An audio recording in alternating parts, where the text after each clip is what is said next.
Hello, YouTube. Let's bring in the Twitch folks here.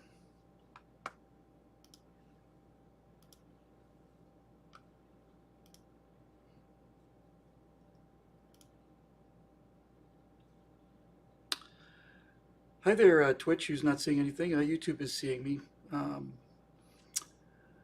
Let me see if I can work this problem. I'm probably going to have to recapture the video. I don't think you'll have to reboot. Stay right where you are, please.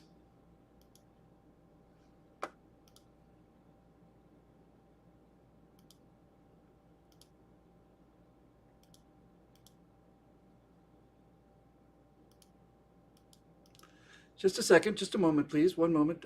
They've got me live on YouTube here. There's undoubtedly an excellent reason for this. Okay, well, we'll do it this way then if you want to be that way. We don't need no stinking video capture devices. Hang on, just imagine it's a podcast. Only not as good.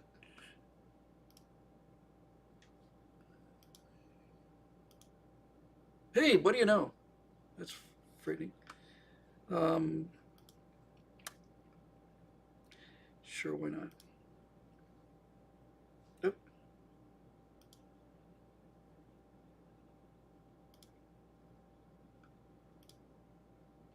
Come on, do it, do it, do it, do it. Okay, be that way. Sorry, kids.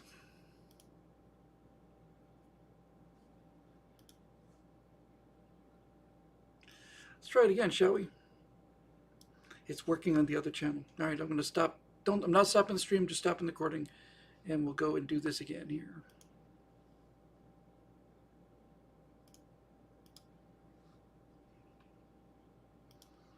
Hi everybody, welcome to Stratosphere Lounge. I'm your host, Bill Woodle. Another perfect launch on another perfect day. Honestly, one of these days we're gonna make a mistake. We're gonna get something wrong. We're gonna get cocky and overconfident based on our technical perfection. It looks like I've been to the Miri planet.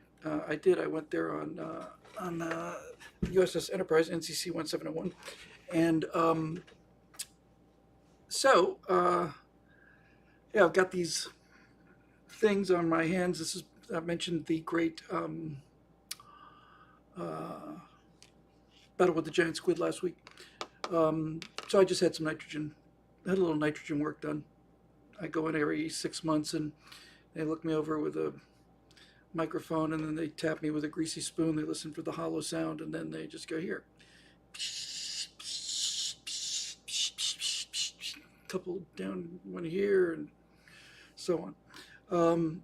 It looks bad for about a week, maybe a little bit longer, but then you get to, live. So it's a bargain. I would recommend it for everybody, especially as you get older. I'm getting pretty close to,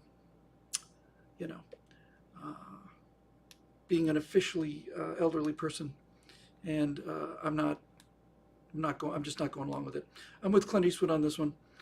Tommy Dreesen asked him, how does he stay so young and keep doing all the things he's doing? And Clint Eastwood said, typical terse living legend, God walks among us. Clint Eastwood, he said, I don't let the old man in.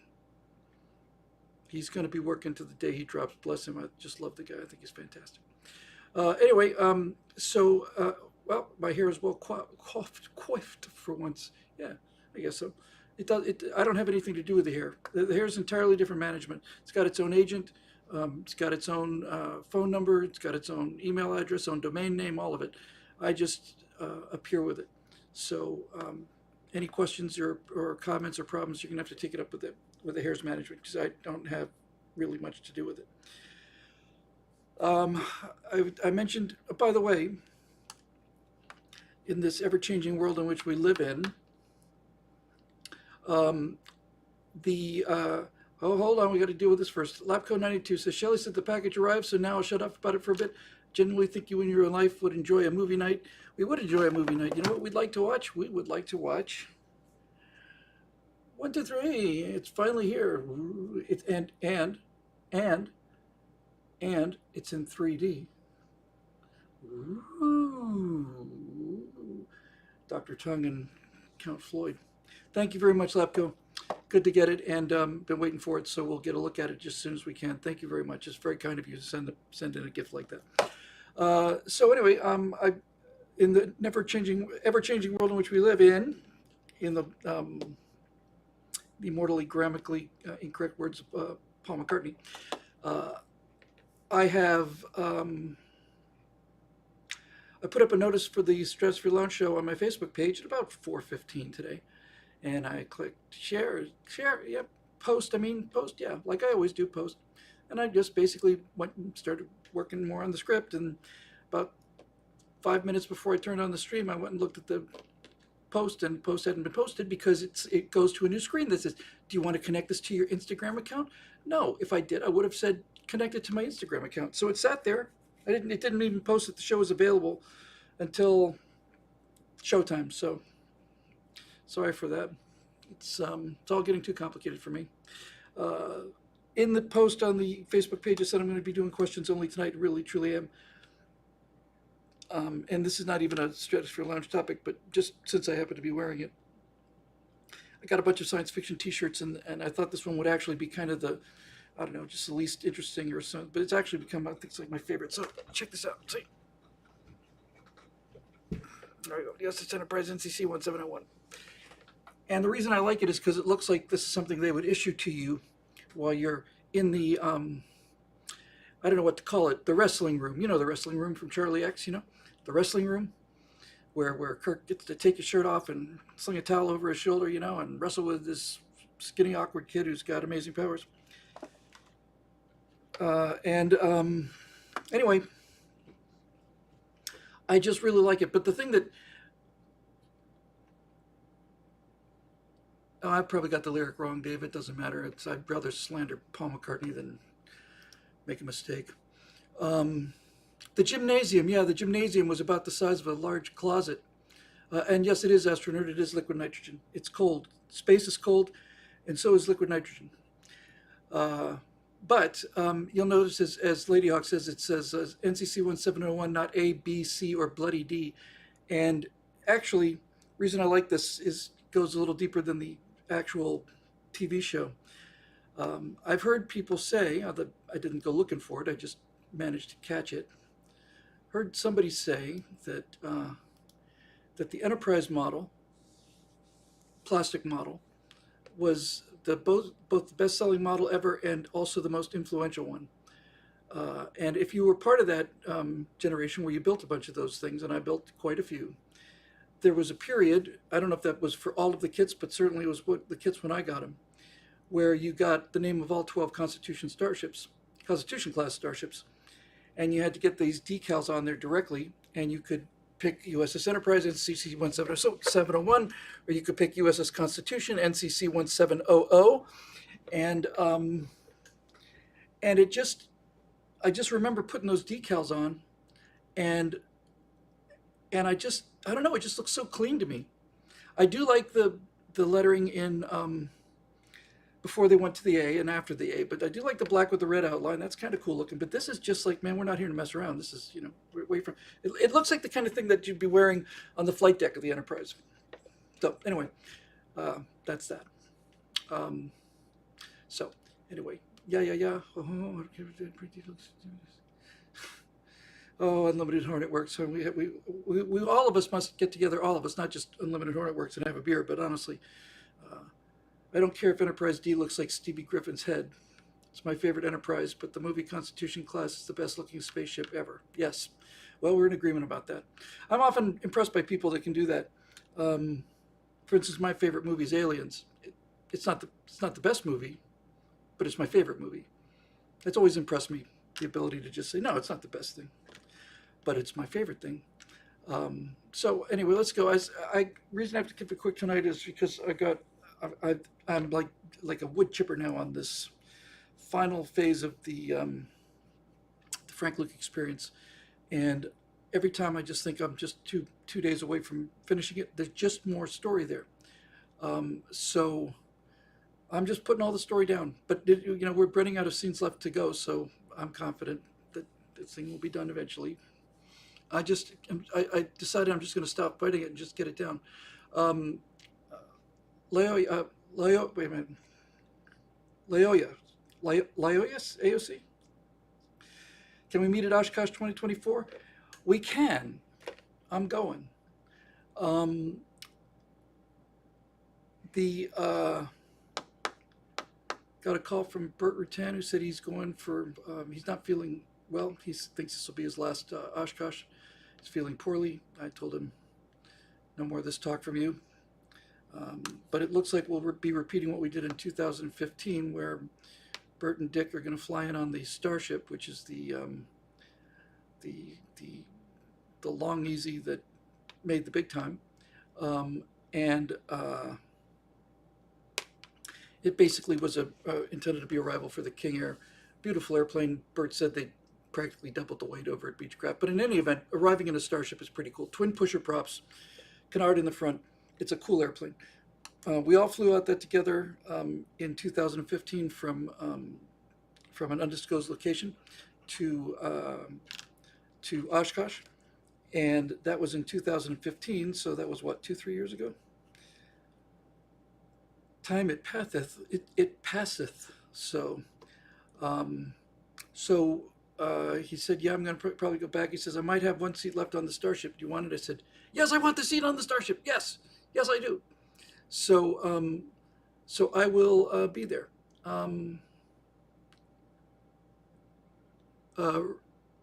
Was it Rizard Jadot runs the Rutan Aircraft Flying Experience? Well, first of all, I got to shake hands of a man who's named an organization the Rutan Aircraft Flying Experience. They have the only remaining flight-worthy Varibigan. That's really cool. So I will be there, and if anybody else is going to be there, then we'll be there. Eric says, if you ever visit my neck of the woods, I'll take you to visit to Epcot so that you can fly mission space and feel like an actual astronaut. Well, I'll tell you something about that, Eric, and thank you for the offer. And I'm not kidding about this either. I know it sounds like I'm being flipped, but I'm serious. We will be there for the duration, at least. Well, at 3 or 4 days. I don't know yet. I'll let you know as soon as I know which days, but we'll be there for a couple of days at least.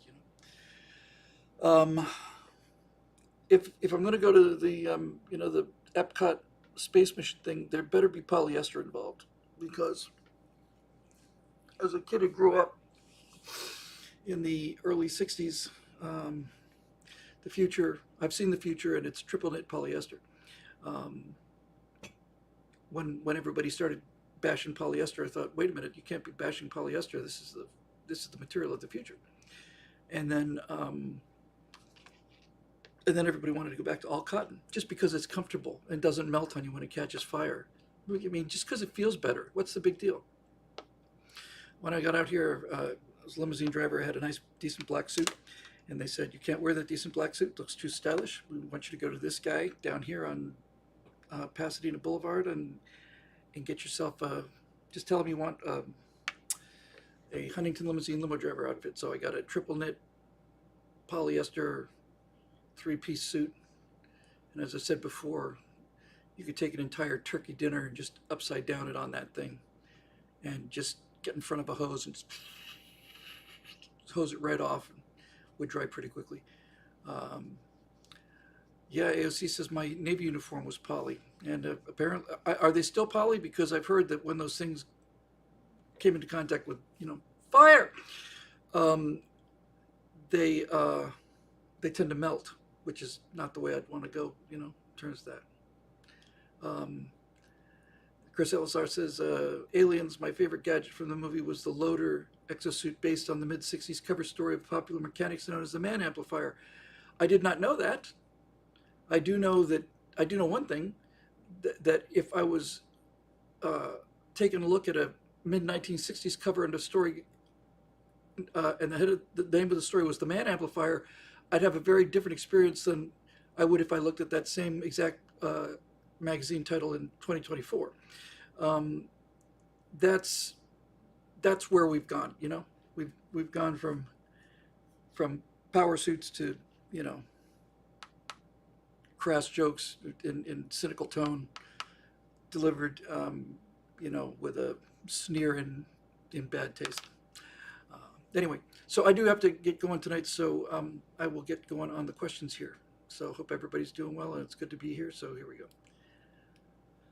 Oh, wait a minute, hold on. Bart's Treasure says the person who invented female clothing made of spandex deserves a Nobel Prize. Yes, unfortunately, all of those models who, or one-offs, backgrounds and extras who wore that spandex in the 1970s, or many of them are still wearing it at Walmart today.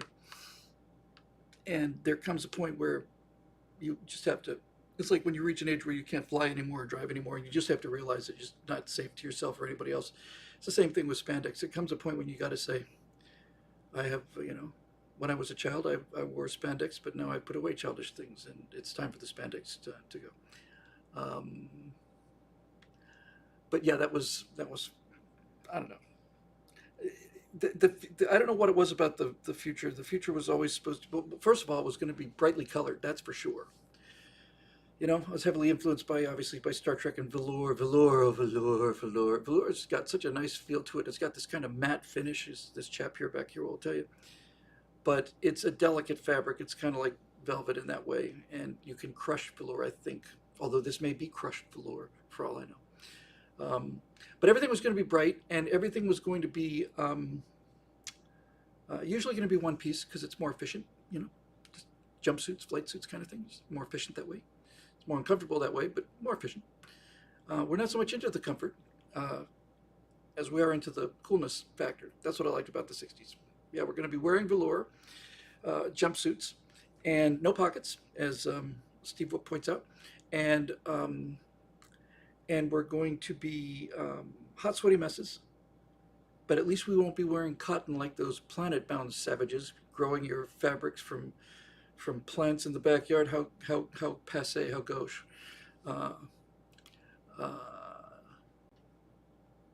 We were a little messed up about things back then. I still think about this sometimes. This is my promise to go directly into the questions show. Sometimes when I look at like Dubai or Japan, but mostly Japan 20 years ago, the future Japan of the future 20 years ago. Now, Nomex flight suits, that's a whole different story, Dart Chuck. I've got 3 of them. I've got a gray one and 2 green ones, and the green ones were given to me by servicemen because I didn't have the guts nor the inclination to wear a stage green flight suit and lead people on. I love my gray flight suit. So anyway, I look at Dubai and Japan and all these real futuristic things, and I think, and Japanese are living in these hotels with little cubicles and all the rest of it, and I look, sometimes I think of America, and I think of like Montana, and I have a hard time kind of squaring those two things. But James T. Kirk of the Starship Enterprise didn't have any problem squaring those two things. It's nice to live outdoors and have a nice country home and ride horses and stay outside and play baseball, and then you just get in your spaceship and off you go. You don't have to wear the thing the whole time. Hey, there's a term I haven't heard in a long time. Steve Whoop in his poopy suit. Poopy suit is not, if I remember correctly, it's been a long time since I heard the term myself, and I was reading about F-100s, but the poopy suit is, again, if I remember correctly, was the name of the G suit that pilots wear. I don't know if the G chaps that they wear now are considered poopy suits, but poopy suit was something that you would put on and you'd plug it into the aircraft's bleed air off of the jet engine, and they still have these things. Pilots still wear these things, and every time you get into any kind of a high G situation, this thing inflates around your leg and abdomen, your legs and abdomen, because generally they want 2-legged fighter pilots, because otherwise you just keep making turns to one side or the other when you try to hit the rudders on the taxiway. But it wasn't so much that they were diapers. They were just G suits, and these things would constrict, and what they would do is they'd essentially force the blood against that extra G load to stay in your upper body and your head. I'd be interested, somebody must know this information. But when you're taking 9 Gs and those suits are constricting and you're doing that breathing, that basically just trying to keep yourself conscious from a 9G pull, does anybody know what a person's blood pressure gets to? You would think it would get very high, but maybe it doesn't. It just seems to me that you're putting your blood under a lot of pressure in a situation like that. Anyway, enough of this fascinating stuff. Eric says, in the event of water landing, your G suit has been designed to serve as a flotation device. I guess as long as you can get air into it. Otherwise, in the event of a water landing, your G suit has been designed to serve as an anchor restraining device. Um, but these guys were um, flying, F-100s, from here to, well, certainly from the East Coast to England and Europe. Even in an F-100, you'd think you'd make that pretty quick, but they're not going supersonic. They're just going at their, best range speed. These guys are in 10, 12-hour flights in these tiny little fighter jets. And YouTube pilot famously was on a 12-hour mission, 10-hour plus mission in a U2, and he talked about that. And they said, "What's it like staying in a little cramped bathtub like that for 10 hours?" And he said, "Well, the thing of it is, you run out of ass before you run out of gas." I thought, I love pilots. I love them. They're cool. Glad to be one. Okay, let's see what we got here.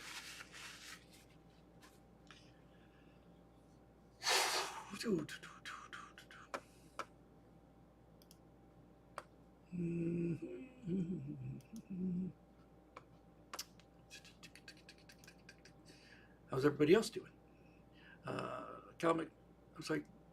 Karnick says in the Australian Air Force flight suit were regularly called Zoom bags. Yeah, I've heard that term before too.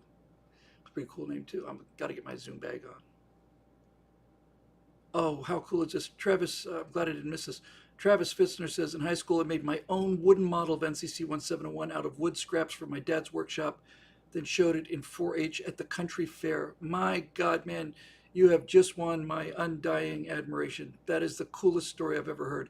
I would think if you had a lathe available, that there would be harder things to make than the Enterprise out of wood, because you basically got 4 cylinders, well, 3 cylinders and a saucer, which is a flattened cylinder. I think if you had a lathe, you probably could do that. If you had to carve it by hand, dear God, man, that'd be a lot of sanding, I would imagine, to get that curve right. But yeah. Chris Ellisar is talking about the dropships were cool. They look like an Apache helicopter. Chris, I have to tell you, as we find ourselves in the members forum here, first time I watched Aliens, I saw Alien. In fact, not only did I see Alien, I was so prepped to see Alien. I've been waiting for Alien for 2 years because of Cinefex magazine and all of these cool special effects. And hey, it's a real science fiction movie coming out. And this director, this Ridley Scott guy, just directed The Duelist, so maybe it'd be good. And so I saw Alien and loved it. Obviously, loved it. And then when I saw the trailers for the next one, and I said, we're going back, are we? We're going back with guns this time, are we? Okay then, we're going back with guns. And when they do the combat drop, I was like, this is the coolest thing I've ever seen. I still think it is the coolest thing I've ever seen. That sequence is fantastic. Ruined only, and when I say ruined, I don't mean like marred. I mean ruined by the acting, the casting, and the direction of the dropship pilot. I just hated her on sight, and it's not because it's a female pilot. It's because it's just a D-bag. It's like she's wearing the black aviator bag glasses in outer space, and it's like, we're in the pipe, 5 by 5. Well, you and the person who wrote that line, which I guess that means you too, Jim Cameron, is you don't know what the hell you're talking about. You've just advertised to everybody that you really just think that if it sounds cool, then it's got to be real. Somebody can correct me on this, although I suspect they probably won't. I've only seen clips of Masters of the Air. I didn't watch the series. It didn't put the clips didn't put the hook in me, because I thought the CG was just way too showy. But I noticed that in Masters of the Air, the thing that they seem to say the most on board the bombers is Roger that, and I don't believe I ever heard anybody say Roger that prior to people starting to say Roger that. Everybody says Roger that because Roger that sounds pretty cool. Did you get it? Roger that, I did. Yes, okay, fantastic. We ready to get on with the questions here? Roger that.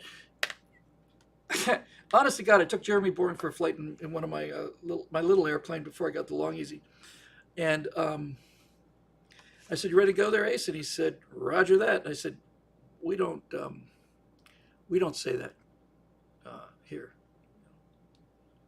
ever. We just don't say it. Please don't say it. It hurts me. It burns. It burns. It's like the elven noose around my neck. Please don't say Roger that." He said, "Okay, Roger that." And I said, "Okay, I see where we're going with this." But seriously, just out of curiosity, does anybody know? I don't believe bomber pilots said Roger that. Steve Whoop says you could say Roger Ball, but that's an entirely different thing. Yes, he was, and he was not only a passenger with me, he was a he's a bit uppity, is the word I'm looking for, and I thought about ejecting him. There's no point in having an ejector seat if you're the pilot without the ability to decide which one of the two is going to get ejected, much like the car in the James Bond thing. And it did not have an ejector seat. I would have had to throw him out physically. Wouldn't have been such a big deal. What was there? There was one other thing here. What was it?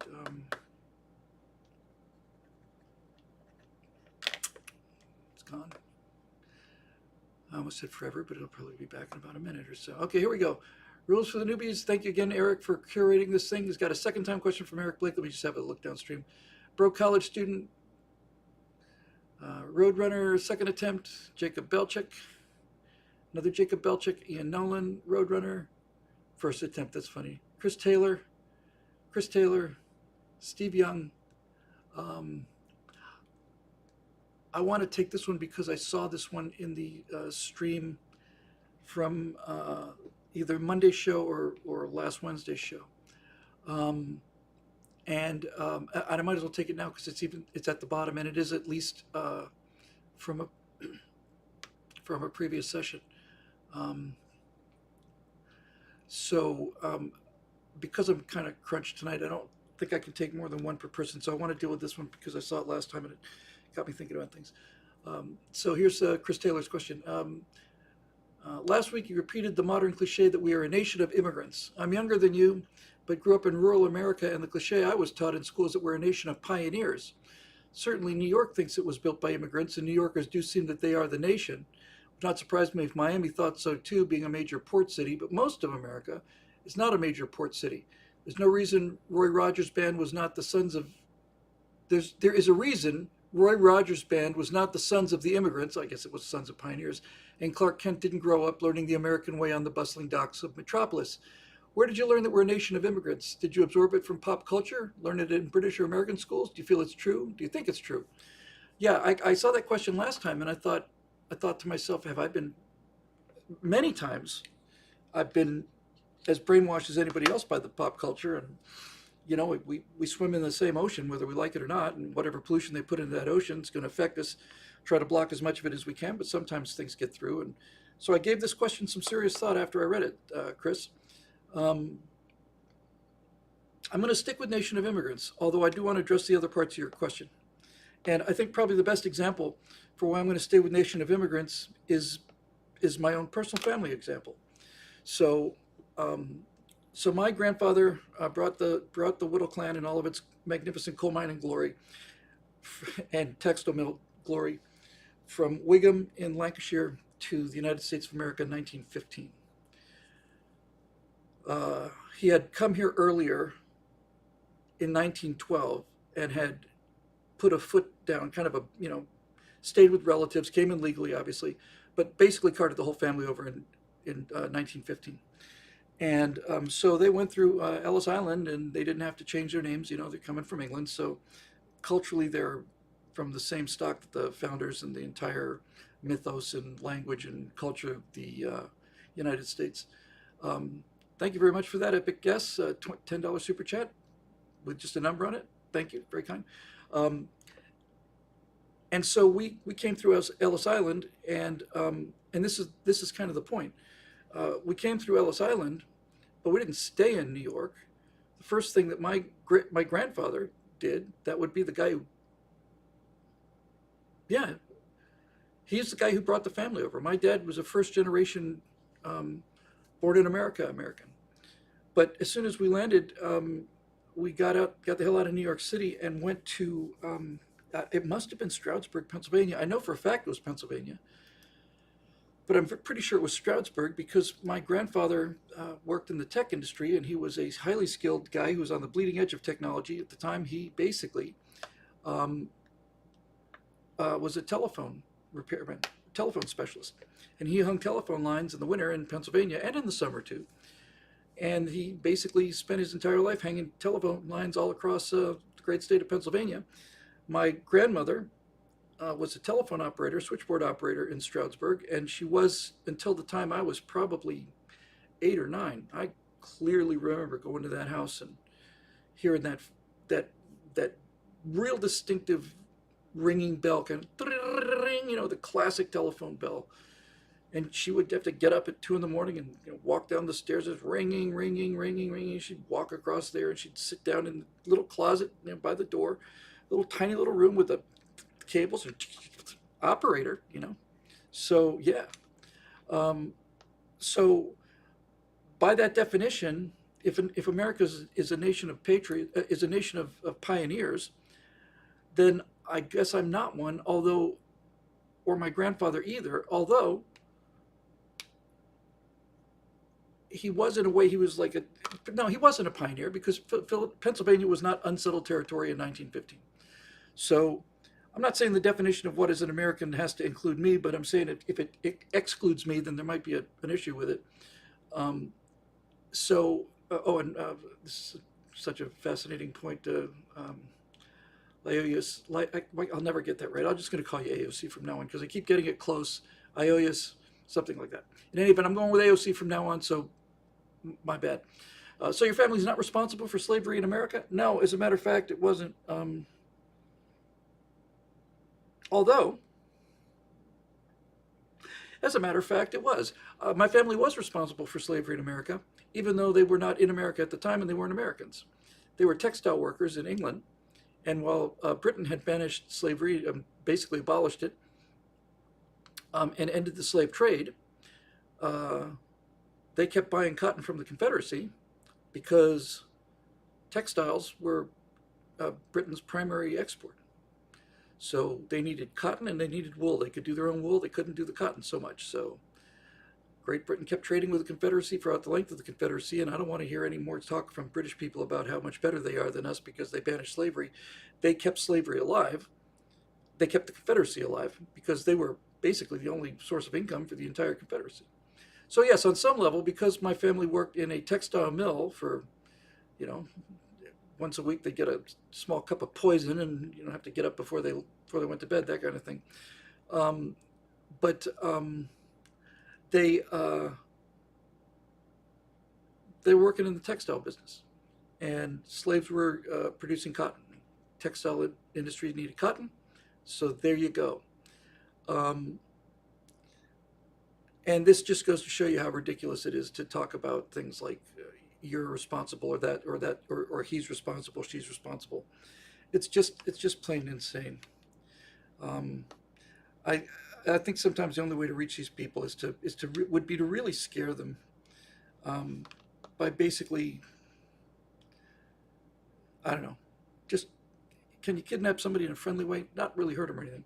Take them someplace where they think that they've been transported 100 years into the future and they're on trial for having owned pets or on trial for having any animal products. But I'm a vegan. Yeah, well, we saw the leather that you wore. We saw all this other stuff that you wore. We saw you get into cars with leather seats. We saw you using all of these other things that, we saw you doing all this stuff, blah, blah, blah, blah, blah, blah, blah, blah, blah. You're not innocent. You're not innocent no matter how much you want to be. No one's innocent. No one's innocent of anything. Everybody's guilty. I saw the greatest. I've got to get this on a T-shirt. I saw it in a comment section on yet another one of the police body cam videos. They were talking about, when I say talking about Gen Z, that's not a real fair thing to say, because obviously most of the military now is made up of Gen Z, or at least a lot of it is. But it is the ultimate description of the progressives, of social justice warriors. Are you ready for this? It's so perfectly succinct. God, I wish I had said this myself. He said that these people This guy wrote, he didn't even write of these people. It was a body cam video about some 23-year-old chick who was just the most vulgar, toxic, horrible, rich white girl you could possibly imagine. And below that, the guy wrote, um, ashamed of nothing and I just blew the quote. Ashamed of nothing and offended by everything. I thought, wow, wow. Complicated is easy, simple is hard. Ashamed of nothing and offended by everything. I just don't think you can improve on that. That's like the don't call me AOC, U.S. Ordnance Chiefs now cringe because of the representative. So give me something that I can pronounce because I've been struggling with this forever. You want to just, um, how about if I call you AOK? How would that be? You could be an ordnance chief with a K, as in Kansas City. Oh, chief, perfect, chief, love it, perfect, perfect, perfect, perfect, perfect, perfect, perfect. Thank you. Yes, chief. I know I've done the IO, yes. I'm having a problem even with it written there. IO, yes. It's not working for me. It's some kind of a brain malfunction. Chief is freaking perfect, chief. And all we have to do is remember it. Chief is up. It's freaking got it. I should have been calling that from the beginning, chief. Okay, so yeah. So Chris, so what's the answer to that? Now, that sounded a little snippy, but I didn't mean for it to be, because you do make a really great point, and that is that when we talk about a nation of immigrants, it makes you visualize everybody getting off the boat or coming across the border or whatever. We really should say we are a nation of former immigrants, even if it's a first generation thing. You know, it's true that when large populations come into any foreign country, they want to stick together. That's not hard to understand. You know, if we had to flee the United States and we all ended up finding ourselves in, Portugal or something, then we would have large American communities in Portugal where we'd sit around and drink beer and eat steak and watch Gilligan's Island reruns. But this is where you get these kind of super intense ethnic flavors, is in these concentrations of cities, usually entry points. San Francisco's Chinatown, for example, that's where they unloaded all the Chinese workers. And they were treated, I think, arguably treated worse than the slaves were.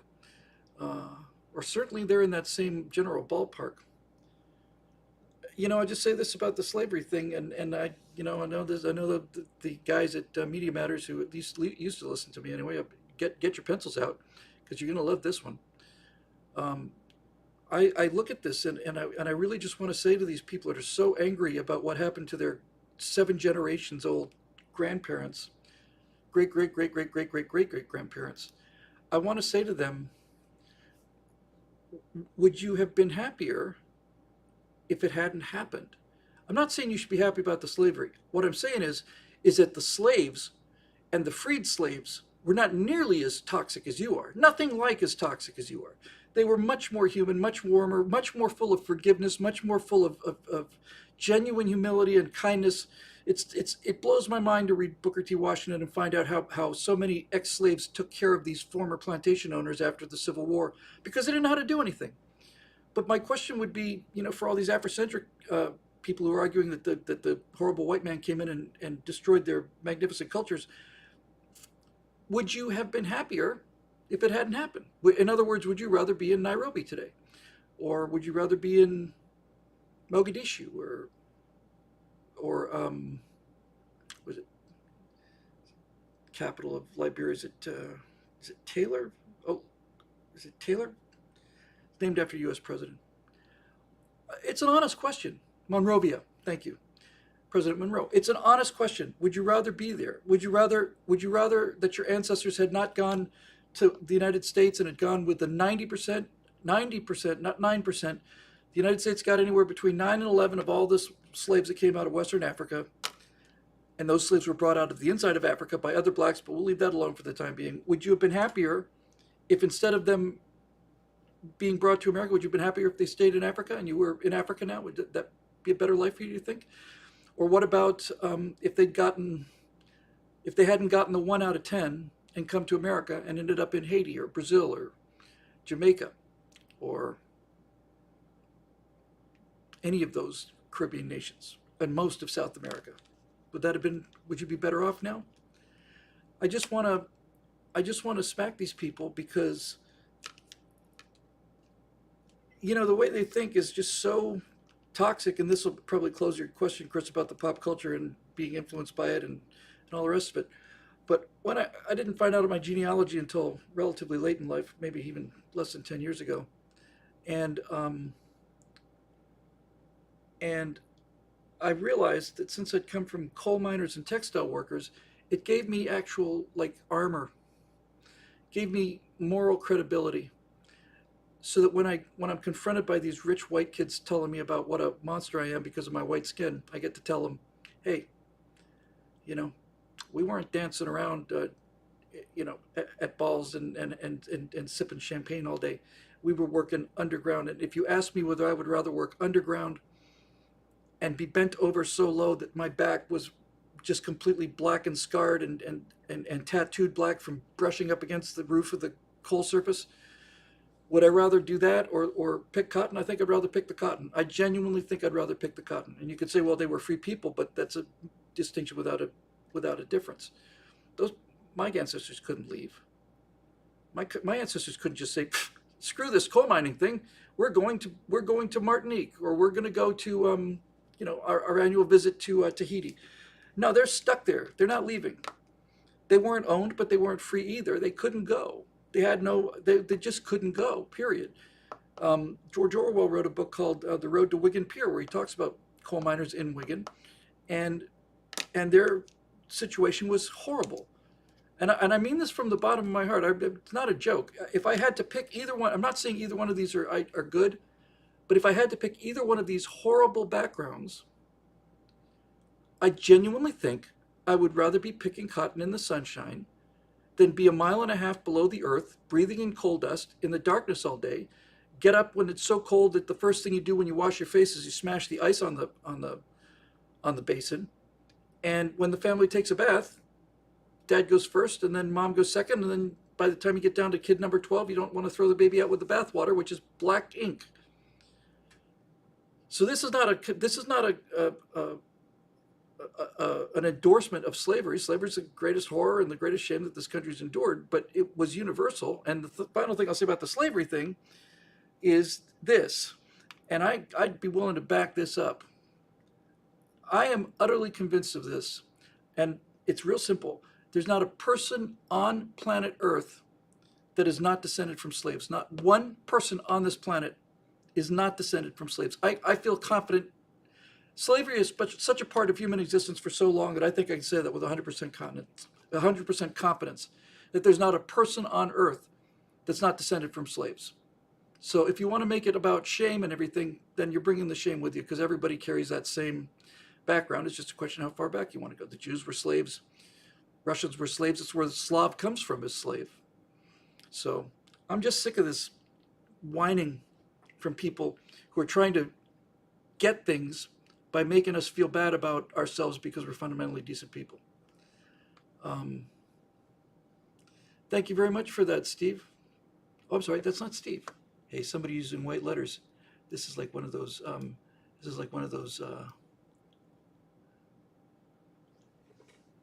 Spin Master Scott. It's like a spoiler alert thing.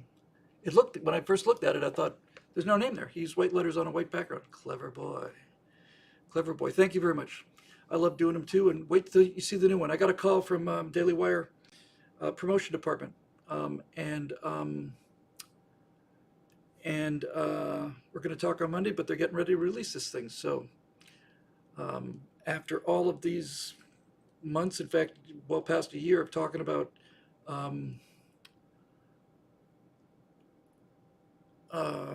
Empire of Terror, we get to actually see it. So anyway, hope that answers it for you, Chris. I do believe in 100% in what you say about the country being a nation of pioneers. That's why I lament so much about the loss of the space program initiative and finally seeing it come back again. That's why my entire office is essentially a shrine to the future, because space is the final frontier, and we're frontier people. We We need hardship. That may be why America's kind of unique in terms of its, well, unique in every way, but maybe that's why this kind of Gen Z sort of American despair is because they're the children of people who pre-selected themselves for risk and danger, and they're not in any risk and no danger, and so they're feeling useless. I'm going to get as many as I can here. Right below that, I'm starting from the bottom. I'll get back to the top in a minute. I'll get one of everybody. Steve Young says, what does Natasha think of gambling or gaming in our American society? Why don't we just call it gambling, because that's what it is. Gaming is computer gaming. Gambling is gambling. I know that they try to call it gaming because gambling has negative connotations. It's because gambling can really ruin people's lives. If I asked Natasha what she thought about gambling, I don't think she would be able to answer me. I think she'd just say like I do, like, yeah, But if you ask her what she thought about Vegas, that'd be an entirely different story. We both like Vegas very much, and my experience in Vegas is probably similar to much of yours experience in Vegas, many of yours experience in Vegas. First time I went to Vegas, I still feel this, but not as strongly as the first time. First time I went to Vegas, I went with a couple friends of mine in 1990, and the first time I was in Vegas, we stayed up till 5 in the morning, could not believe our eyes, walking up and down the strip, getting a hamburger, a $19 hamburger in 1995 at 5 in the morning. We'd been through so many casinos by that point. We'd seen everything on the strip that there was to see. We were just, we were in our early 30s. And we just went up and down the strip till 5 in the morning, found a place that was still open, finally got served a really crummy, expensive hamburger. And I'm looking at these guys, and I look down at the hamburger, and I lift the top of the bun off, and I say, where the hell did you put the quarter in this effing thing? They thought that was rather funny. I thought it was funny, too. And then that was the first day. Second day was, okay, we're in Vegas. This is cool. Let's go see something. Let's go see some cool things like we saw last night. We realized there was nothing really particularly different. And by the third morning in Vegas, I would have crawled over broken glass to get out of Vegas. The people I meet who I've met who worked in Vegas, who lived in Vegas and worked in Vegas, always struck me as somehow rather sad people who just got shaken loose somehow. And now Vegas is so indistinguishable from Disney World in so many ways that you can't even put any kind of fingers on it. It's gaining in popularity, and it's losing its identity. And it's I'll tell you what, the only reason I would go back, that I look forward to going back to Vegas, would be to see the Sphere. I really want to see the Sphere. I think the Sphere looks really, really cool. For those who are not familiar, there's this enormous, gigantic, huge arena. It's inside a giant ping pong ball, and it's got high definition video on every single panel on the inside, and it looks astonishing. So I would really, really like to go and see that. So she's doesn't gamble. I don't gamble. We're lucky in that regard. I think probably the worst thing that could happen to you in Vegas is that you would go there the first time and win big. I think that would be a real bad experience. My experience in Vegas was that I could tear up a $20 bill more slowly than I could lose it in these machines. But so it never really had much of a hold on me. But it is amazing what will happen when you take the very best of American wallet vacuuming technology and put it all in one spot. And I'll say this about Vegas too, by the way. For those people who talk about, this whole, oh, it's so terrible, and all the reparations and all the rest of it. This is true of Disney World as well, but Vegas is as fine an example as anything else. If you have a job in this country, if you're working full-time in this country, or if you're a part of a family and you're working full-time in this country, it is not beyond anybody working full-time. It's not beyond anybody's means to save enough money to take his family to Vegas once every year or two. And when they do that for 2 days, they are treated in a way that the greatest kings and emperors of the past could not imagine. They are in air-conditioned comfort. They're served head and foot. People come and make their beds. People come and do their laundry, clean their towels and so on. There are servants everywhere at the pool that will, yes sir, no sir. It doesn't matter who you are. You can afford to go to Vegas for a week every now and then and be treated like absolute royalty. And people don't appreciate that, but it's true. If you were to take Queen Victoria and check her in at the Bellagio, let's say, I bought that back in, when did I buy the Bellagio? Back in 2016, I think, I guess, when I bought it. Another super chat. Thank you very much, John Eden. Thanks for the Cold War series. I intercepted numerous bears and badgers in the late 80s, early 90s in my trusty F-14A. John, you and the chief, I'm telling you, man, and we got Hornet Works here. We got ourselves a beginning of a virtual Navy. I'm telling you. I'm going to interrupt this broadcast for a quick moment just to address this. We're going to be starting a Stratosphere Lounge DCS Squadron, and I don't know if you're interested, but I have a burning passion for carrier operations, and I'm flying the DCS Tomcat is a supremely high fidelity model where every single switch in the cockpit does exactly what it's supposed to do. All of the potential failures are in there. All the chains of failures are in there. I'll tell you what, even if it's just somebody coming in just to drop in and make sure we're using the correct language, I think that'd be awesome, because Tomcat pilots go a long way with me, and the $50 doesn't hurt either. So thank you very much for that. And I'm not going to say thanks for your service, which is just a knee-jerk kind of a thing, but I will tell you, dude, that that now there are guys who are Tomcat. I can feel it. I just felt a wave, like a disturbance in the force, like millions of voices screaming in terror, and then suddenly silence. And that's the wave of people out there watching this show saying, "Oh my God, no, no, no, no, no! Somebody mentioned airplanes, Bill. It's all over now. The show's over." There are guys who are like Tomcat, just Tomcat guys, and I'm not one of those guys. I'm definitely a Navy guy after much consideration.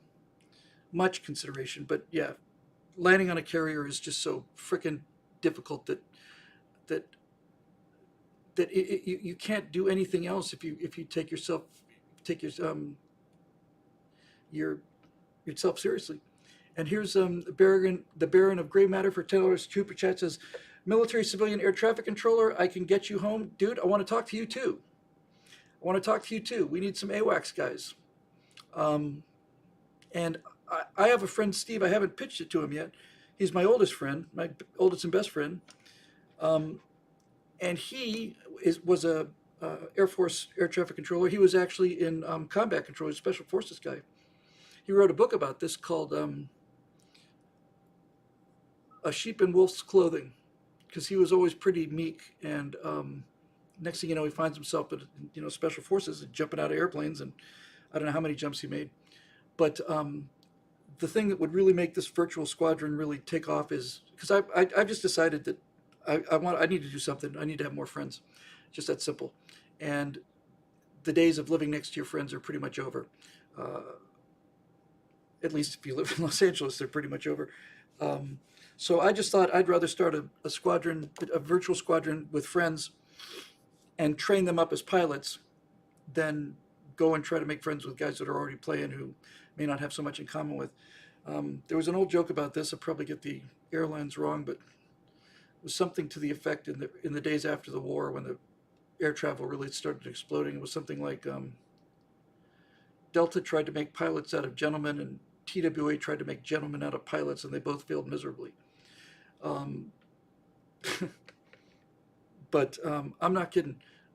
Stick around, or if anybody's interested in that, just email me at info@billwhittle.com and just put on the header DCS or flight sim or anything like that, and I'll start compiling names, because I really want to do it. I want to come up with our own virtual squadron too. I don't care if anybody's angry. You can all go make a sandwich. This is just going to take me 2 or 3 minutes, which means 5-6 minutes, and then I'll get it out of my system, and then we can move on. I want to do a virtual squadron. I want to invent a squadron because I don't want to steal anybody's glory. The problem with DCS right now is that the most recent official naval fighter is the Legacy F-18, which is, late 70s, early 80s. You can make modifications to existing airplanes, and so I fly nothing but the Superbug. I fly the F-18 F, because the lines on the F-18F it's the most beautiful airplane in the inventory. Um, and the F-18F is it's just a perfect looking airplane. And the way those leading edge extensions kind of come back on that angle, it's just magnificent. We did a show not too long ago where I was lamenting the end of the world because the conformal fuel tanks that they were going to put on the Block 3s, which made that thing look so freaking tough, made it just look, the conformal tanks on the F-16 are horrifying. The ones on the F-15 are not bad, but the ones on the Hornet just made it look like it was just like from the future, man. It was fantastic. And then the Navy says we're not taking the conformal fuel tanks because they fall off and break off and fall into the ocean. So apparently that's a bad thing. But anybody who wants to be a part of this, I would rather take people who had all you have to have is a desire to be any kind of a flight sim, and you have to have a stick, rudder, throttle, and track IR. Those things are required. If you got those, we'll train you up from nowhere. I love training people. I love flight instruction. I was not a licensed flight instructor, but I must have gotten 15 people through the written test over the course of the time I was flying actively. At least that. I gave classes for free. You just talk about all these things. And I just think it'd be just a really fun thing to do because everybody's talking to everybody in real time. And anyway, I want this virtual squadron to be air intercept squadron. Somebody's got to protect the fleet. And the thing about the Hornet is it does everything, but it doesn't do much. It's not extraordinary in any one particular category. And that's where the Tomcat comes in. Because I've done so many missions where I've been going out to intercept an incoming threat, and you've got the F-18 fully loaded, including the bags, the fuel bags on it, and you're at 36,000 feet, and you've got the third stage of afterburner in there, in level flight, and you're creeping towards Mach 1. You're just like, okay, come on, you can do it. Yeah, there's Mach 1, 1.2, 1.3, 1.4. You're finally launching. If you get a really high energy shot out of a Hornet, it seems to me from the sims that's a Mach 1.05, not 1.5, 1.05. I would say 1.1, 1.2. I meant 1.05, 1.02. It's a Mach 1 airplane.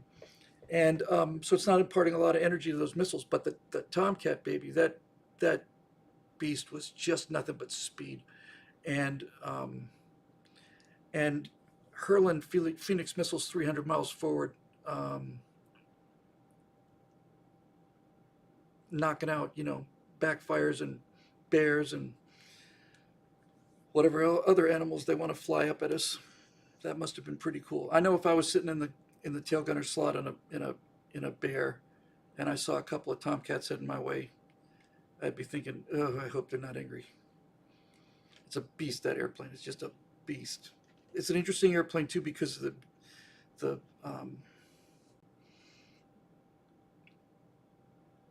electronics in it, avionics in it they're really right exactly on the line between glass cockpit and steam gauges. There's a lot of electronics in it, like television and the HUD, but it's very primitive. There's no pitch ladder. It's a really remarkable airplane. Unlimited Hornets Work says the F-15 was the best interceptor. F-18. Hang on a second. Grim Reapers did a demo of intercepting F-4, F-18C, E, 14B, and 35C. The F-18E was the best interceptor. I don't doubt that at all. Baron of Grey Matter says the Strike Eagle owns all. He's got a good point there. The EX, the F-15EX is amazing. But I saw a number of sims where, and I'm not happy about this. I didn't like the Raptor at first in terms of the way it looks. It's really grown on me. I think it looks really, really cool. But it's going to take a lot of love to love Fat Amy, because that F-35 is just not a good looking airplane. But Christopher November says, Bill, I don't mean to brag, but my dad was literally one of those 1966 fighter pilots you speak of. He fought in the war in 66-67 with the 555th Tactical Fighter Squadron. His wing commander was Colonel Robin Olds. Come on, that can't be possible. Holy cow. I'm friends with Dick Rutan, who flew Misty missions of fast-fac missions, fast-forward air controllers, and F-100Ds, two-seat F-100s, and that it's my favorite airplane, the F-100. And they're coming out with a really high fidelity mod sometime in 2024. The next big release is going to be a really excellent F4E where every button works. Every button works. You can have a problem where your controls freeze at altitude because moisture forms inside the rubber bellows that protects the linkage on the joystick. That kind of fidelity. But the first jet I ever saw, first fighter jet I ever saw was an F-100 in Thunderbird's colors. And by some strange coincidence, after that, we're coming home from that show in Bermuda, and my dad stopped at the only toy store in Bermuda, tiny little thing. And by some insane coincidence, the only airplane that was hanging from the ceiling on wires was an F-100.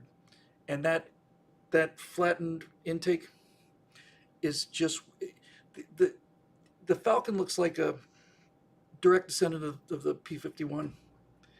But the F-100 looks like a muscle car. That's the only word for it. It just looks like, it's not particularly elegant.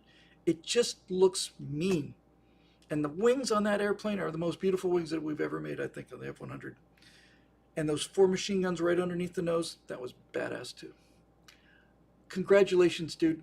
Honestly, that is so impressive to me. Christopher,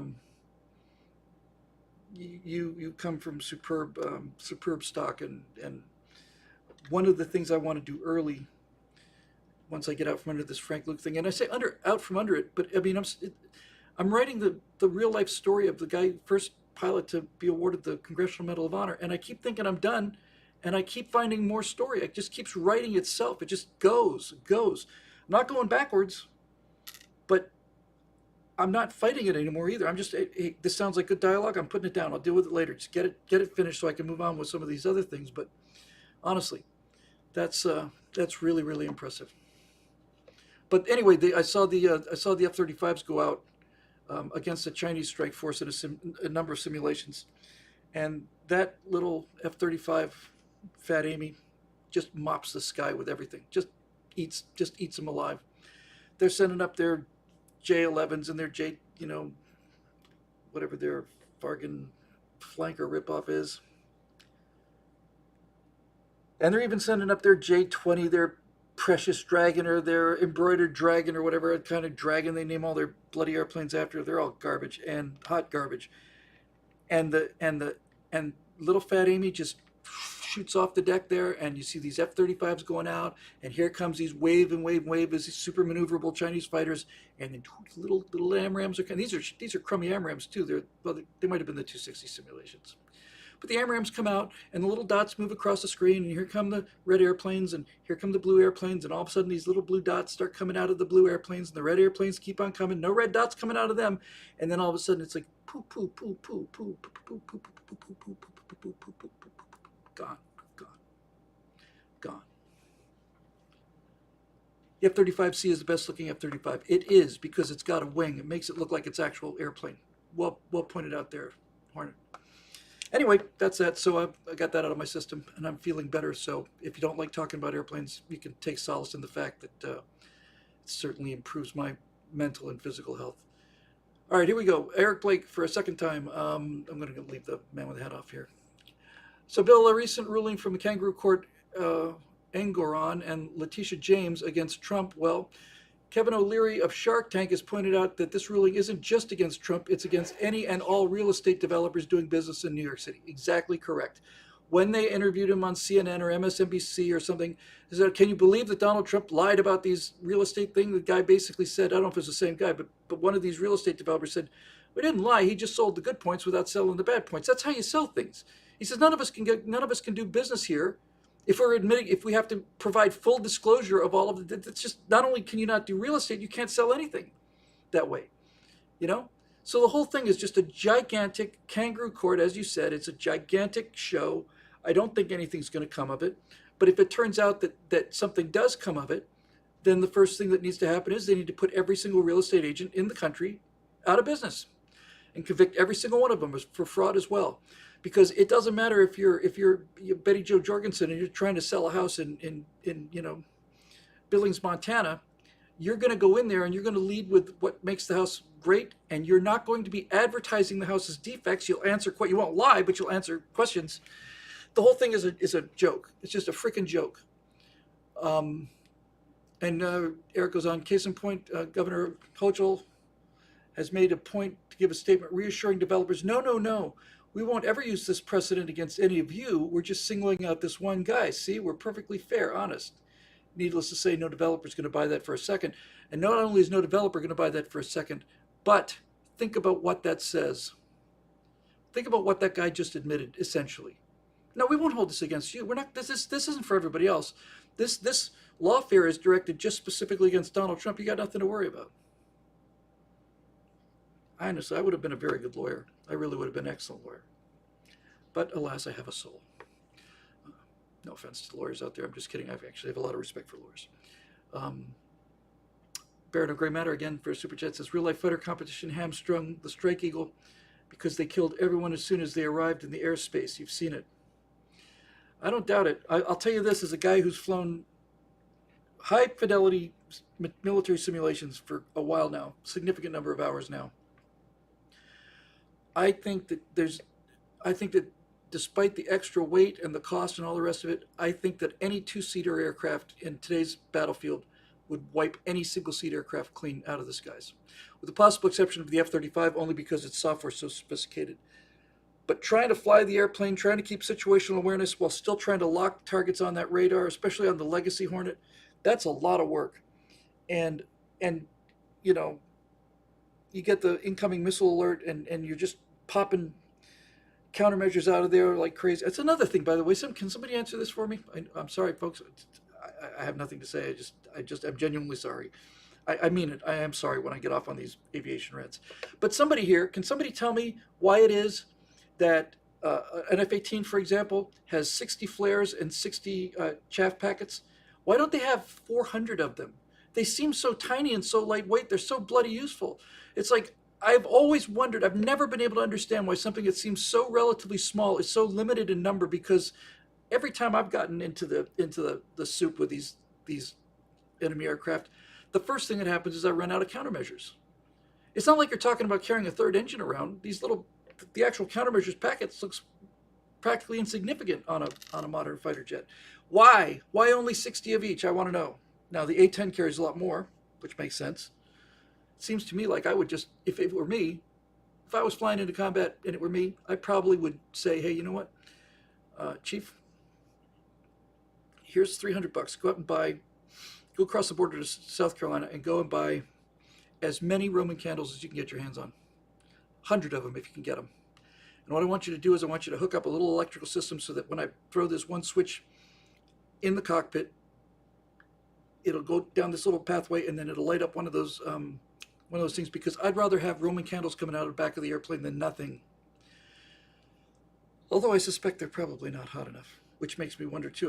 I'll bet if one of those flare countermeasures goes off on the ground, I'll bet that is a beast of a thing to be near. Never seen one up close. Anyway, back to Eric here. Furthermore, lo and behold, an increasing number of truckers are announcing that they have no intentions of doing business in New York City either. Cue convoy. Hey, baby. So, Bill, in the end, how do you think this case will end up? Well, first of all, Eric, what you just pointed out there, that's the first thing I've seen in terms of homegrown response to these swine that would really have an effect, would be if independent truckers refused to service either New York or Washington. That would be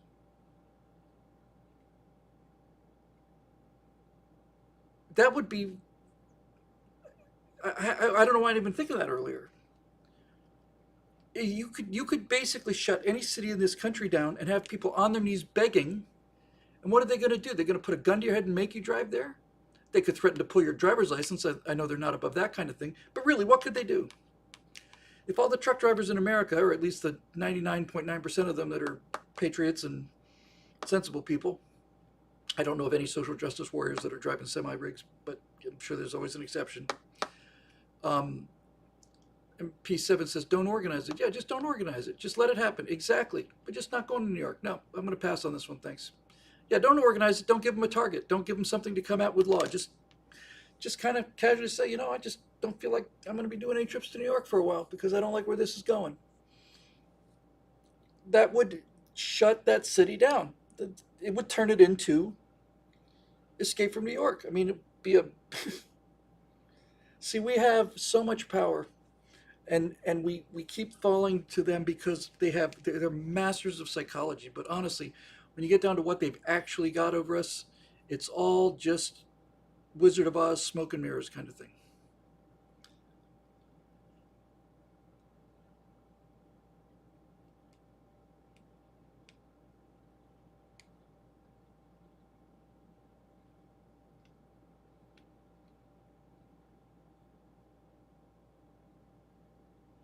Okay, so Broke College Student has a rather long question dealing with what we talked about last time, where he presented a number of theoretical cases where people with what we would consider to be actually extremist views, not the core values that we hold, but actual extremist views, where you can find yourself suddenly being drawn to some of these arguments because things are going to hell so fast that it sounds like, okay, I don't want to live in Dubai, but at least they don't dick around when it comes to crime and things like that. Um, so, yeah, don't worry, Bill. The left is considering cannibalism. If only somebody would do a segment on that. Um, the I stated those things. I tried to be clear about this. I repeatedly tried to be clear about this. I'm not going to take this question, but I am going to say that those were hypotheticals that he was hearing, not that those were positions that he was advocating. So he's got a question about race and justice, and I just frankly don't have the time to get into that right now. That's the straight answer. Sorry. But if you want to bring it back next week, I'm happy to try it then. Here we go. Second attempt. Okay, then. I told you to do this, and I'm glad you did because it really makes a difference. Friend William. Friend Roadrunner. Well met. Meep, meep. It's MEEP MEEP for those of you who are in the know. Do you have any plans for live streaming the eclipse from Texas? Wow. I understand that you have a beautiful world-class photographer traveling with you that might be willing to handle the camera. If not, I'm sure that there will be many minions, fans, that would willingly handle the task for you. A live stream would be great for those of us that can't attend in person. Okay. I read these questions in real time. I don't see them in advance. And so when I'm reading this in real time, it's like, would you be willing to live stream the eclipse? And I'm instantly saying, no, I'm sorry, but no, I'm going to be watching that thing. I'm not taking my eyes off of that thing for anything. But if somebody wants to live stream it, then I can just set up the stream prior to, total solar eclipse. A 99% solar eclipse is interesting, but it's not a solar eclipse. 99% is just dim daylight. Believe me. So yes, if somebody wants to hold the camera, that's great. I'll just hook up the phone and we'll just stream it live. It's an excellent idea, and we will do that. Yeah, what a fantastic idea that is. It's a grand idea. So I would say consider that done. The iPhone is really what I might try if I can have the presence of mind to do it. Is I might go out and buy one of these supplemental lenses for the iPhone because the iPhone is an excellent camera. It really is a superb camera, but it is designed for wide angle kind of things to get group shots, and anytime you point the iPhone at the moon's just a dot. You can buy aftermarket lenses that fit over those lenses, and I'll see about getting one of those because otherwise it'd just be a dot. But nevertheless, it'd be fun to live stream just because have all the Strato people in one place watching the light of creation disappear up into the stratosphere. It's like a giant vacuum cleaner. It's like you see this thing there and it's too bright to look at, and all of a sudden it's not, and it's just a giant hole in the sky, and all of the light just goes up into that thing. Can't describe it. That's just any better than that. That's what I saw. So it's a great idea. Thank you very much for that, Roadrunner. Okay, let's see what we got here. Jacob Belchuk. We got a couple of Jacob Belchuks.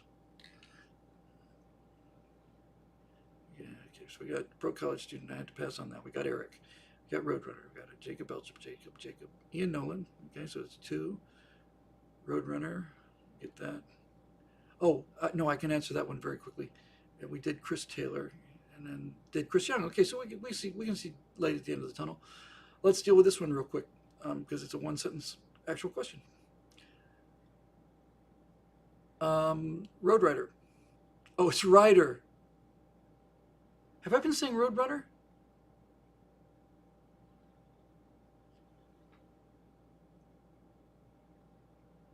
Have I been saying Roadrunner this whole time? No, there is a Roadrunner. There's a road. Okay, God, for God's sake, I thought for a minute it was, I was mortified. So the question is, do you consider your like and comment experiment a success, or is it too early to tell? No, it's been 2 weeks. It's not too early to tell. For those of you not sure what he's talking about, we did a right angle segment, which ostensibly was about something related to, will more Americans be arming themselves after, more people come specifically targeting Christians and Trump supporters. That was the actual segment, but the title of the thing was how you can defeat big tech using this one weird trick. And the backstory is that we'd gone from having 50, 60,000 views per right angle, and then over the weekend it had dropped down to 21, and then we built it back up to 27 as a rough average, and then it had dropped down to 14, and we built it back up to 18, then it dropped down to 6. That's about where we are now. About 6,000 people of my 186,000 subscribers watch right angle. And I had thought that the algorithm had put a cap on the number of views, and then somebody picked up the trucker story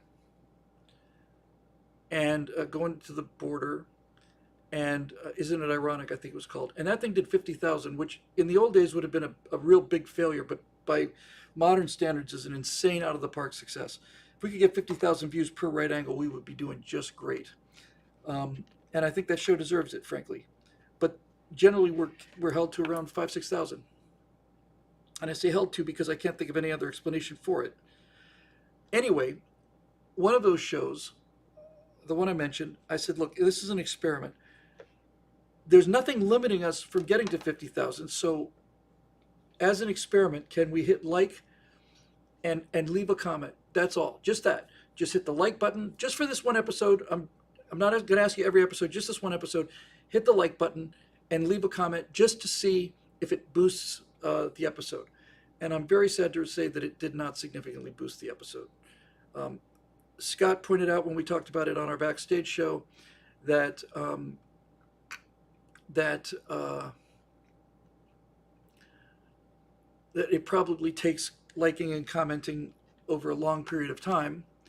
But I was disappointed to see that it apparently didn't have much of an effect on anything. 2 or 3 shows within 2-week period of that did better than that did. And I was disappointed about that. Although when Scott said, you can't just, jack the algorithm like that, it's just not how it works. That actually made sense to me. So the answer was I consider it a failure, and I want to thank everybody for participating because we had thousands of comments on that, and I thought it would work better than it did. But again, I think Scott's probably right. It's something needs to happen over the course of time here. So let me see. I'm having a hard time remembering who I got to. So got Steve Young, got Chris Taylor,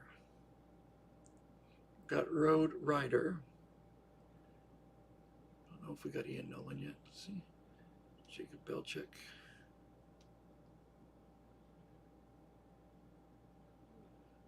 We got Roadrunner. Broke college student. And Eric. Okay. So, I think 3 to go. Jacob Belchik. Here.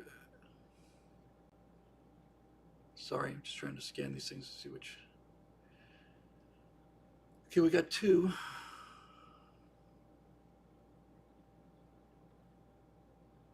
Okay, the second one is about, it's continuing on his previous question, and I like the sound of the first one better, at least the first sentence of it, because we haven't covered this very often. So since this is nothing but one giant circular argument, this show, let's try this one. So from Jacob Belcheck. Hey, Bill. Hail, Bill. This is much better. Thank you. Hail to you too, Jacob. Um, Saw a clip from MSNBC this week. You're a better man than I am. Talking about what makes a, quote, Christian nationalist, unquote. The expert opinion of the lady speaking was that Christian nationalists are different from regular Christians because they believe that rights come from God, not from government or any other kind of human institution. Yeah, that's the kind of experts you can often find on MSNBC. If I was running MSNBC as a real serious news organization, if I wanted an expert on Christian nationalists, I would go find a Christian nationalist. That's what I would do, but I'm old-fashioned that way. I have no doubt that that was the definition um, proposed by the person who's responsible for the Berkeley Department of Christian Nationalism Studies in Berkeley. What an absurd answer that is. Putting aside that every founder recognized that the rights do not come from man, but were at the very least inherent in being a human being, it seems that any kind of Christian thought or ethic entering the political sphere is being called Christian nationalism. Of course, it's a slander, like National Socialism. This is the I feel the jaws of less priming for a crackdown under this label. What say you? I say let them try it. They're going to have the same success they've had with the transgendered movement. This is going to be their Bud Light moment. Um, one of many that are coming for them. Um, so look, if what this, why could I have not? Well, I know I couldn't have been on the show because if I'd been on the show, I would have blown this idiot out of the water. I would have left nothing but smoking wreckage. For you to say that the only people that believe that rights come from God and not from governments are Christian nationalists and that they're different from regular good Christians means you don't understand anything about Christianity or nationalism. First of all, there's nothing wrong with nationalism. What you're talking about when you say Christian national is you're trying to create a scare group. You're trying to create a fictional group of people, although it's probably a real group. It probably numbers of 0.5% of the population or whatever. You're trying to create a bogeyman that says that if Donald Trump is elected, then Christian nationalists will take over the country, and all of the liberals will have to go to Jesus camp, or else we're going to just put them up against a wall and shoot them. That's essentially what you're trying to do here with this lady, or gentleman, or sir, or whatever. For some reason, I feel like it is a lady. Oh, the lady speaking. That's where I got that opinion. So what you're basically saying is utter nonsense, and you know it. All Christians believe that rights come from God. There's not a Christian alive that believes that rights come from the government. There's not a Christian alive that believes that Christ takes a knee to the government. And progressives do. Well, first of all, because they don't believe in God. But secondly, most of them. But secondly, for you, there is no higher God than government. There's no higher God than a human running a government. That's really pathetic and sad. I honestly wish, if you don't like the Christianity thing, my personal choice would be my preference rather would be for you to go back to paganism or Baal worship or something that's right up your alley. But this idea that you don't have any religion is utter complete BS. Because if I started asking you questions about metaphysical things, I have no doubt you would probably come back to me with that you're a member of the science religion, and that you think that science is a religion. When point of fact, science is a scalpel. It's like saying what do you believe in? I believe in my hammer, or I'm a worshiper of my saw or my pliers. I don't know the person's background, but if they're called an expert on Christian nationalism and they make that statement, then I know they know nothing about Christians or nationalists. So I would go at it two ways. First of all, you don't understand Christians, and secondly, which strikes me as odd for an expert on Christian nationalism, you don't seem to know much about Christians, and you don't seem to know much about nationalism either. Where's the harm in nationalism? Aren't you the ones who want nationalized everything?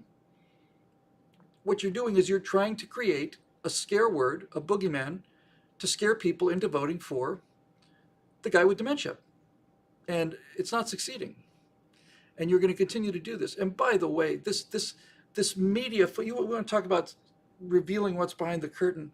This full press media all across the board thing lasted for like 2 or 3 days. That Donald Trump is also suffering from mental decline because he called his wife Mercedes. That's just a flat out bald-faced lie. Bald-faced lie. They knew it. There was a woman named Mercedes who was part of the thing. He looked directly at her when he said, something Mercedes.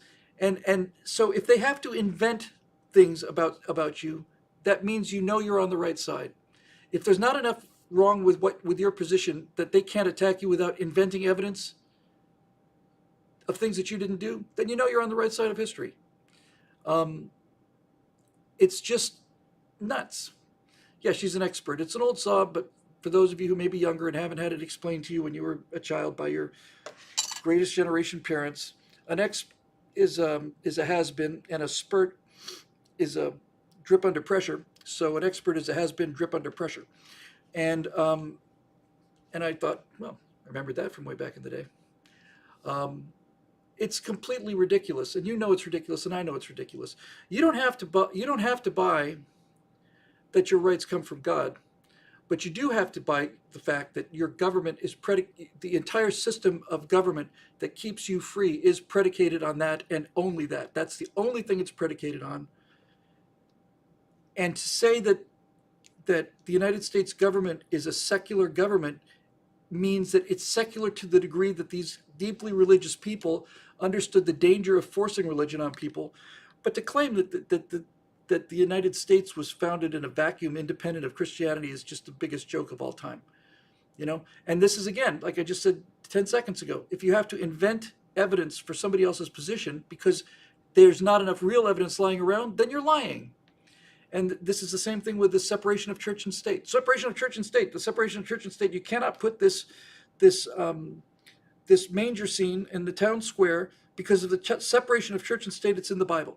I mean, it's in the Constitution. Well, it's not in the Constitution. It's got nothing to do with the Constitution. The term separation of church and state, a wall separating church and state, was written by Thomas Jefferson to some other individual in informal, personal correspondence. There's no wall there is no wall that says that if it has anything to do with religion, the government can't touch it. What there is a wall saying is that the government can't tell you what religion, the government can't tell you you have to have a religion. But this idea that anything with religion is automatically rejected by the government is insane. The founders knew it was insane. And it's just yet another lie that's told, like the Commerce Clause, designed to get us to do what they want us to do and ultimately, it's our responsibility because we should know better. We should all be able to do what I just did, and that is just say, hey, look, this is so crystal clear.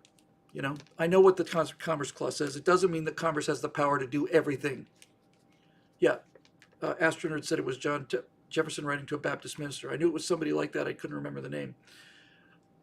But yes, what he's saying is, by the way, I do remember having the wit to say this once. The so-called wall between church and state is not a wall. It's a valve. It's a valve. It doesn't say that government can get in. It doesn't say that religion cannot get into the government, but it does say that government can't get into religion. What's so hard about this? Is this difficult for you? Do you have a perception problem, or is it a processing issue? Is it a comprehension problem? It says that it doesn't say that religion can't get involved with the government. It says that the government can't get involved with religion. You idiots. Honestly, I keep waiting for somebody to come out of the woodwork and start whacking me with the liberal talking points, and I just find myself completely gobsmacked by this intellectual genius. And then after a year and a half of doing this, which would have been 20 years ago, I realized I don't have to be afraid of this guy because this guy doesn't exist. It's not possible. He's defined out of existence. These leftists cannot come at you with a winning argument that will convert you because the truth is not on their side. And this is our greatest weapon and our greatest strength, and we throw it away at every opportunity. Okay, Ian Nolan. I think that's it. If somebody can tell me if I missed one, Eric, if you can tell me if I missed one, I think I got one of everybody. Baron of Gray Matter within a super chat says, our Constitution was made only for a moral and religious people. It is wholly inadequate to the government of any other. John Adams. Amen. Precisely correct. And you're talking to a guy who was basically a materialist. I used to call myself an atheist, but that's not quite it. It's actually deeper than that. It's a materialist. Atheism is the entire idea is so arrogant to me. You know, I'm sure that there is no God. Okay, then you don't have a particularly good definition of this. Now, Jeremy Boring is a pastor, licensed pastor. Jeremy Boring married Natasha and myself just a few feet off camera here in this studio. And when I first met Jeremy, I mean, the first conversation we ever had, we were waiting for some other people to show up, and we were talking about Huckabee had said something about, I don't know, he said something about evolution or something. So Jeremy and I got into this discussion about this, and I said, well, Jeremy, look, it's a pretty capricious God if it turns out that he's buried all these fossils designed to make us think that the Earth is millions of years old or billions of years old, just to have it be a joke on us. That's where I was coming from on that, and I still kind of stand by that position, actually. And he said something I never forgot. He said, look, Bill, the God I believe in could have created the entire universe 15 seconds ago and just started the clock in the middle of this conversation. And I thought, seems unlikely, but from a philosophical point of view, that's profoundly deep. I try to be intellectually honest. That got my attention. I could not dispute that. I couldn't dispute it. I actually started to try to dispute it, but I realized no. What he's done with that answer is shown me the limitations of the domains. That you cannot rule out something for which there is no data. You can say that there's no data, so therefore it doesn't exist, but that's not the same thing. And this is the arrogance of the atheist position. The atheist position could be, we don't see any evidence for a God. That's generally considered agnosticism. And that's where I lived for most of my life. But, I mean, that's a tenable position. That's a rational position.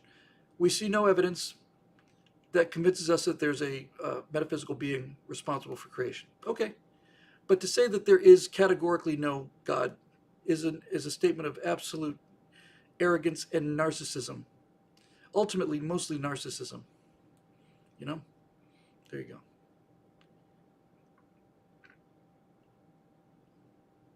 I think that's it. Did I miss anybody? Anti-theism. Yeah, that's a great word.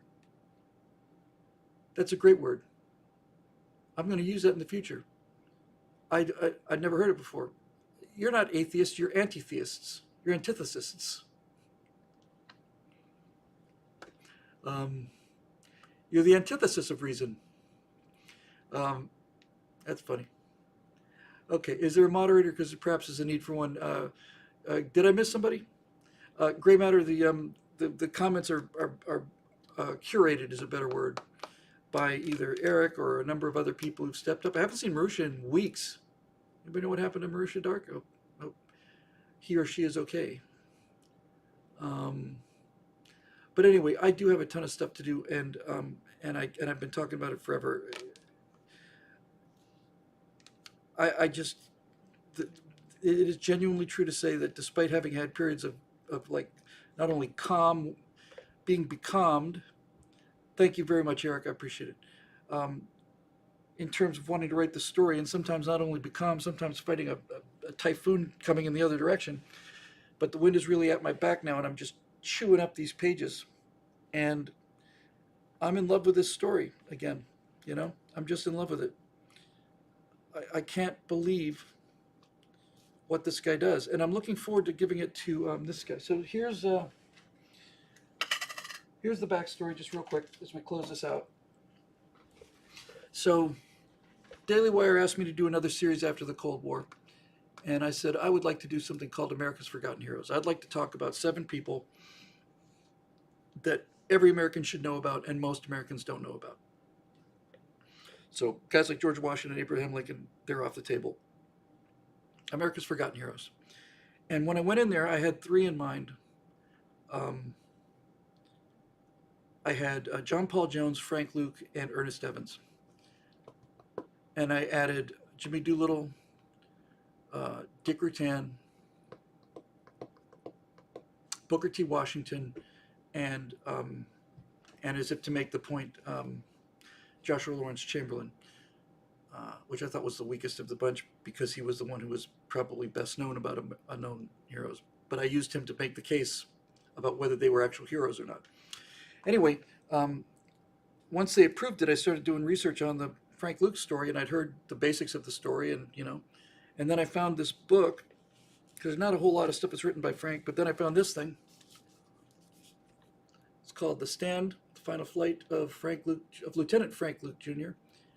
By Stephen Skinner, and not available in bookstores because this is all research, affidavits, relatives. It's just nothing but research. I thought the Booker T. Washington story was great too. Thank you, Argra. And the version you heard was 8,000 words, and the version I wrote was 28,000 words. I'd like to publish those.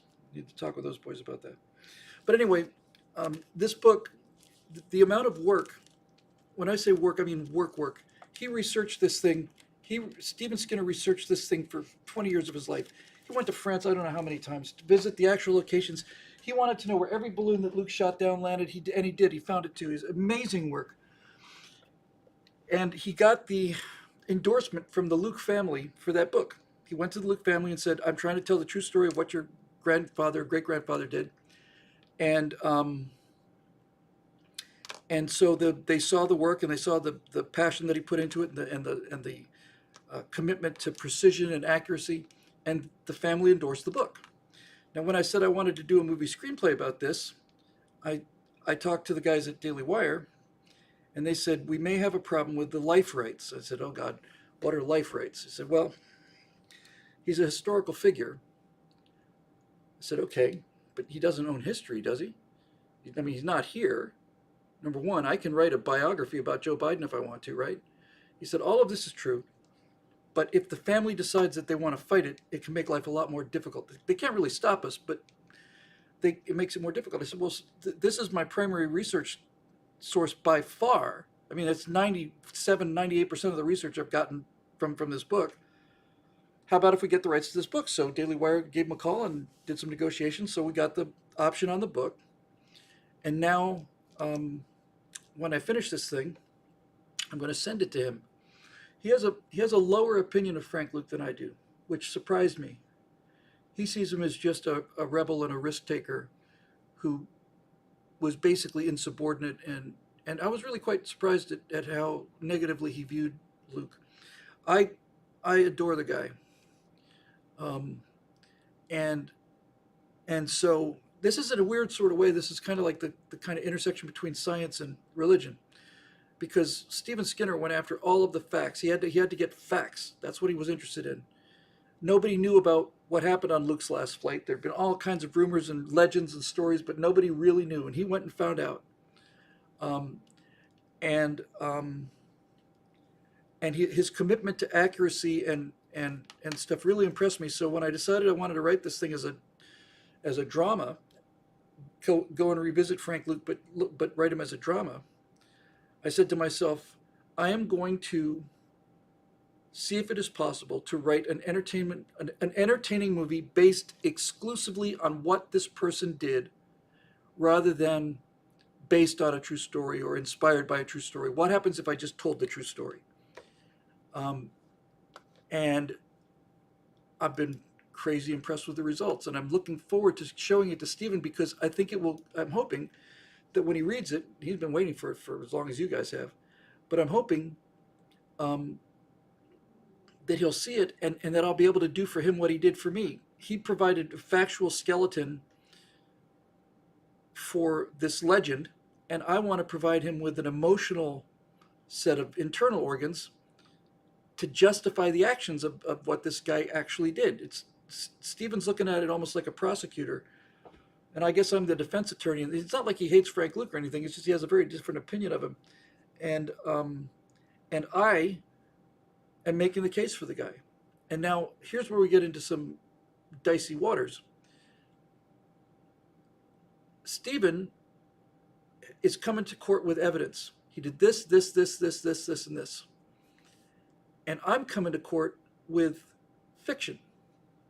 He did this because of this. He did this because of this. He did this because of this. That puts me at a much weaker position in terms of getting to the history of the guy. However, Some of you may know this term. I don't. If I used it before on the show, I apologize. I get through it real fast here.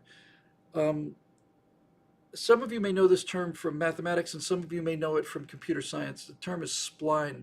I learned about splines when I started doing computer programming. Sorry, when I started doing 3D animation. If I have a start point here and an end point here 100 frames later, and I say start it here, right? Move 100 frames down the timeline, move the thing over to here, hit another keyframe. What it will do is it will go 1, 2, 3, 4, 5, 6, 7, 8, 9, 10, 11. It'll dice it up into 100 different moves and render all of those 100 moves. So the object will go like this, whoop, whoop. But things don't move that way. So what it really should do is it should accelerate. That means that you have to have more points closer to the beginning than at the end. So it's like point, like that. That's a spline. And it looks like a sine wave. Now, the reason I bring that up is because splines were originally used for architects and draftsmen to draw complex shapes. So here's how they would make a spline. They would take a board that had lots and lots and lots of little holes in it. Then they would take a metal peg, and the metal peg had a notch cut in the top like a regular flathead screw would have, but deeper than that. Okay? And so they would put the spline where they wanted it, and then they would take a very thin strip of flexible metal, like steel, and they would run the steel through the top of the spline, through that little gap, and then it would run it through the next spline. And then by adjusting the angles of these two things, the curve will get bigger, the curve will get flatter. If the two things are pointing at each other, it's nearly a straight line. If they're extended this way, then the spline goes way up like this, okay? So that's what a spline is. Now, I have all of his data points. And he has all of his data points. We're not at war with each other. I have the highest regard for Stephen Skinner, and I'm doing this because I want to make him happy. So he has given me, here's a peg, here's a peg, here's a peg, here's a peg, here's a peg, here, here, here, here, here, here, here. He can't give me the orientation of the pegs because he doesn't know. That's an emotional issue. We don't know why somebody does something that's not written down. So you would think that, okay, it's all fiction, but it's not fiction. This is where the splines come in. If he does this here and he does this here, that means that there has to be a connection between these 2 points. And if it does this here and then he does this here and then he does this here, then that line has to go through here, through there, and up through here because we know it was here, we know it was here, we know it was there. So that pathway has to follow this spline. And the spline is the story of his life. And I'm inventing the spline. Yes, I'm inventing it out of whole cloth, but every one of the scenes that I invent have to pass through the spline of what we know happened historically. I think that's really, really important. Gumman says if as someone who knows very little about making movies, how much would it cost to make this Frank Luke story for Daily Wire to back out? I need to get paid for this from Daily Wire. I don't think they'll be getting on it right away. I've thought about the idea of going out and trying to get it crowdfunded and then buying the script back from Daily Wire. I've given that serious thought, but I'm not going to give it any more thought or talk about it again until I didn't record this show. That's okay. I'm recording it on I might have run out of disk space somewhere in there, but it's recorded on YouTube, so that's good. So it just keeps writing itself. And now I thought it was a 2-part story. I thought it was do the Taffy 3 first. I will. Taffy 3 is easier to tell than Frank Luke because Taffy 3 happens in 3 hours, 4 hours. Oh, Fiery Waco. My God, man, I have the best people watching the show. What if Fiery Waco says, wouldn't it be funny if Frank Luke was the guy who invented Roger That? Fairly sure he didn't because they didn't have radios in those airplanes, but anyway, Roger That. So what I'm trying to say is that there has to be an emotional truth to what I'm writing because the motivations that had this guy here doing this, then had him here doing this and doing this and doing this, and all of these other things that he did, you have to be able to make the story of his life pass through those points.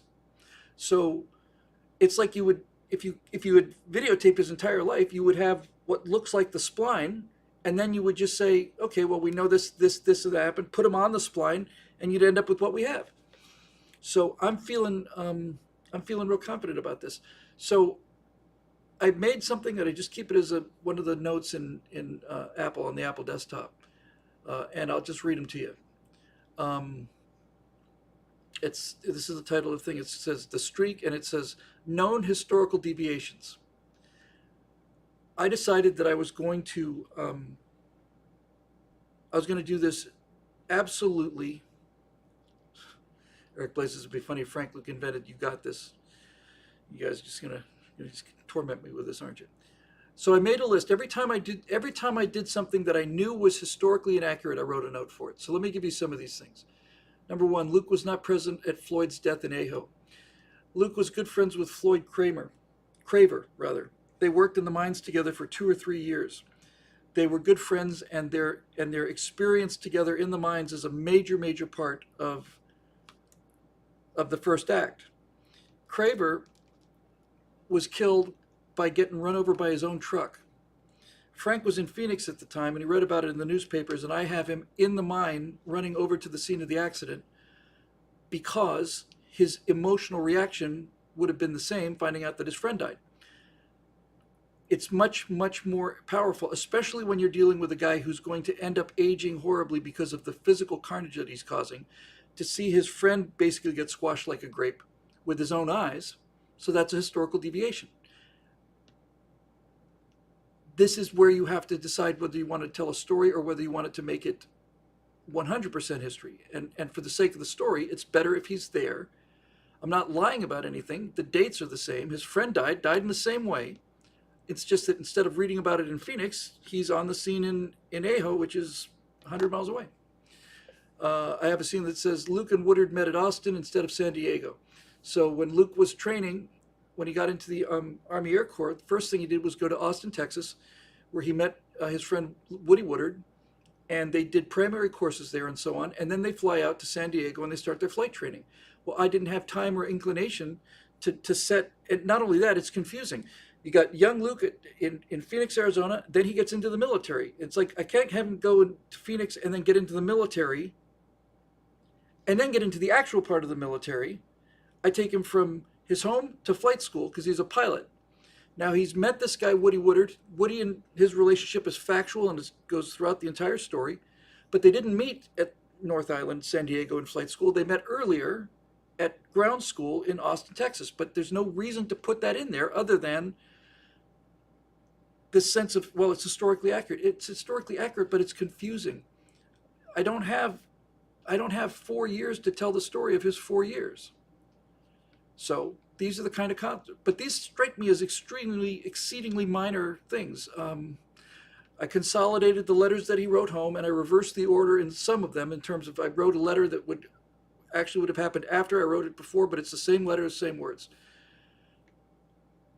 He has a training flight with his commander Hartney. He had gone on an initial training flight with another guy named Richardson. I put the two flights together so that he's doing the same thing that he did with Richardson. He's just doing it with Hartney now. These kind of things. And some of them are very simple. In one particular case, he mentions, because Stephen Skinner's research is insane.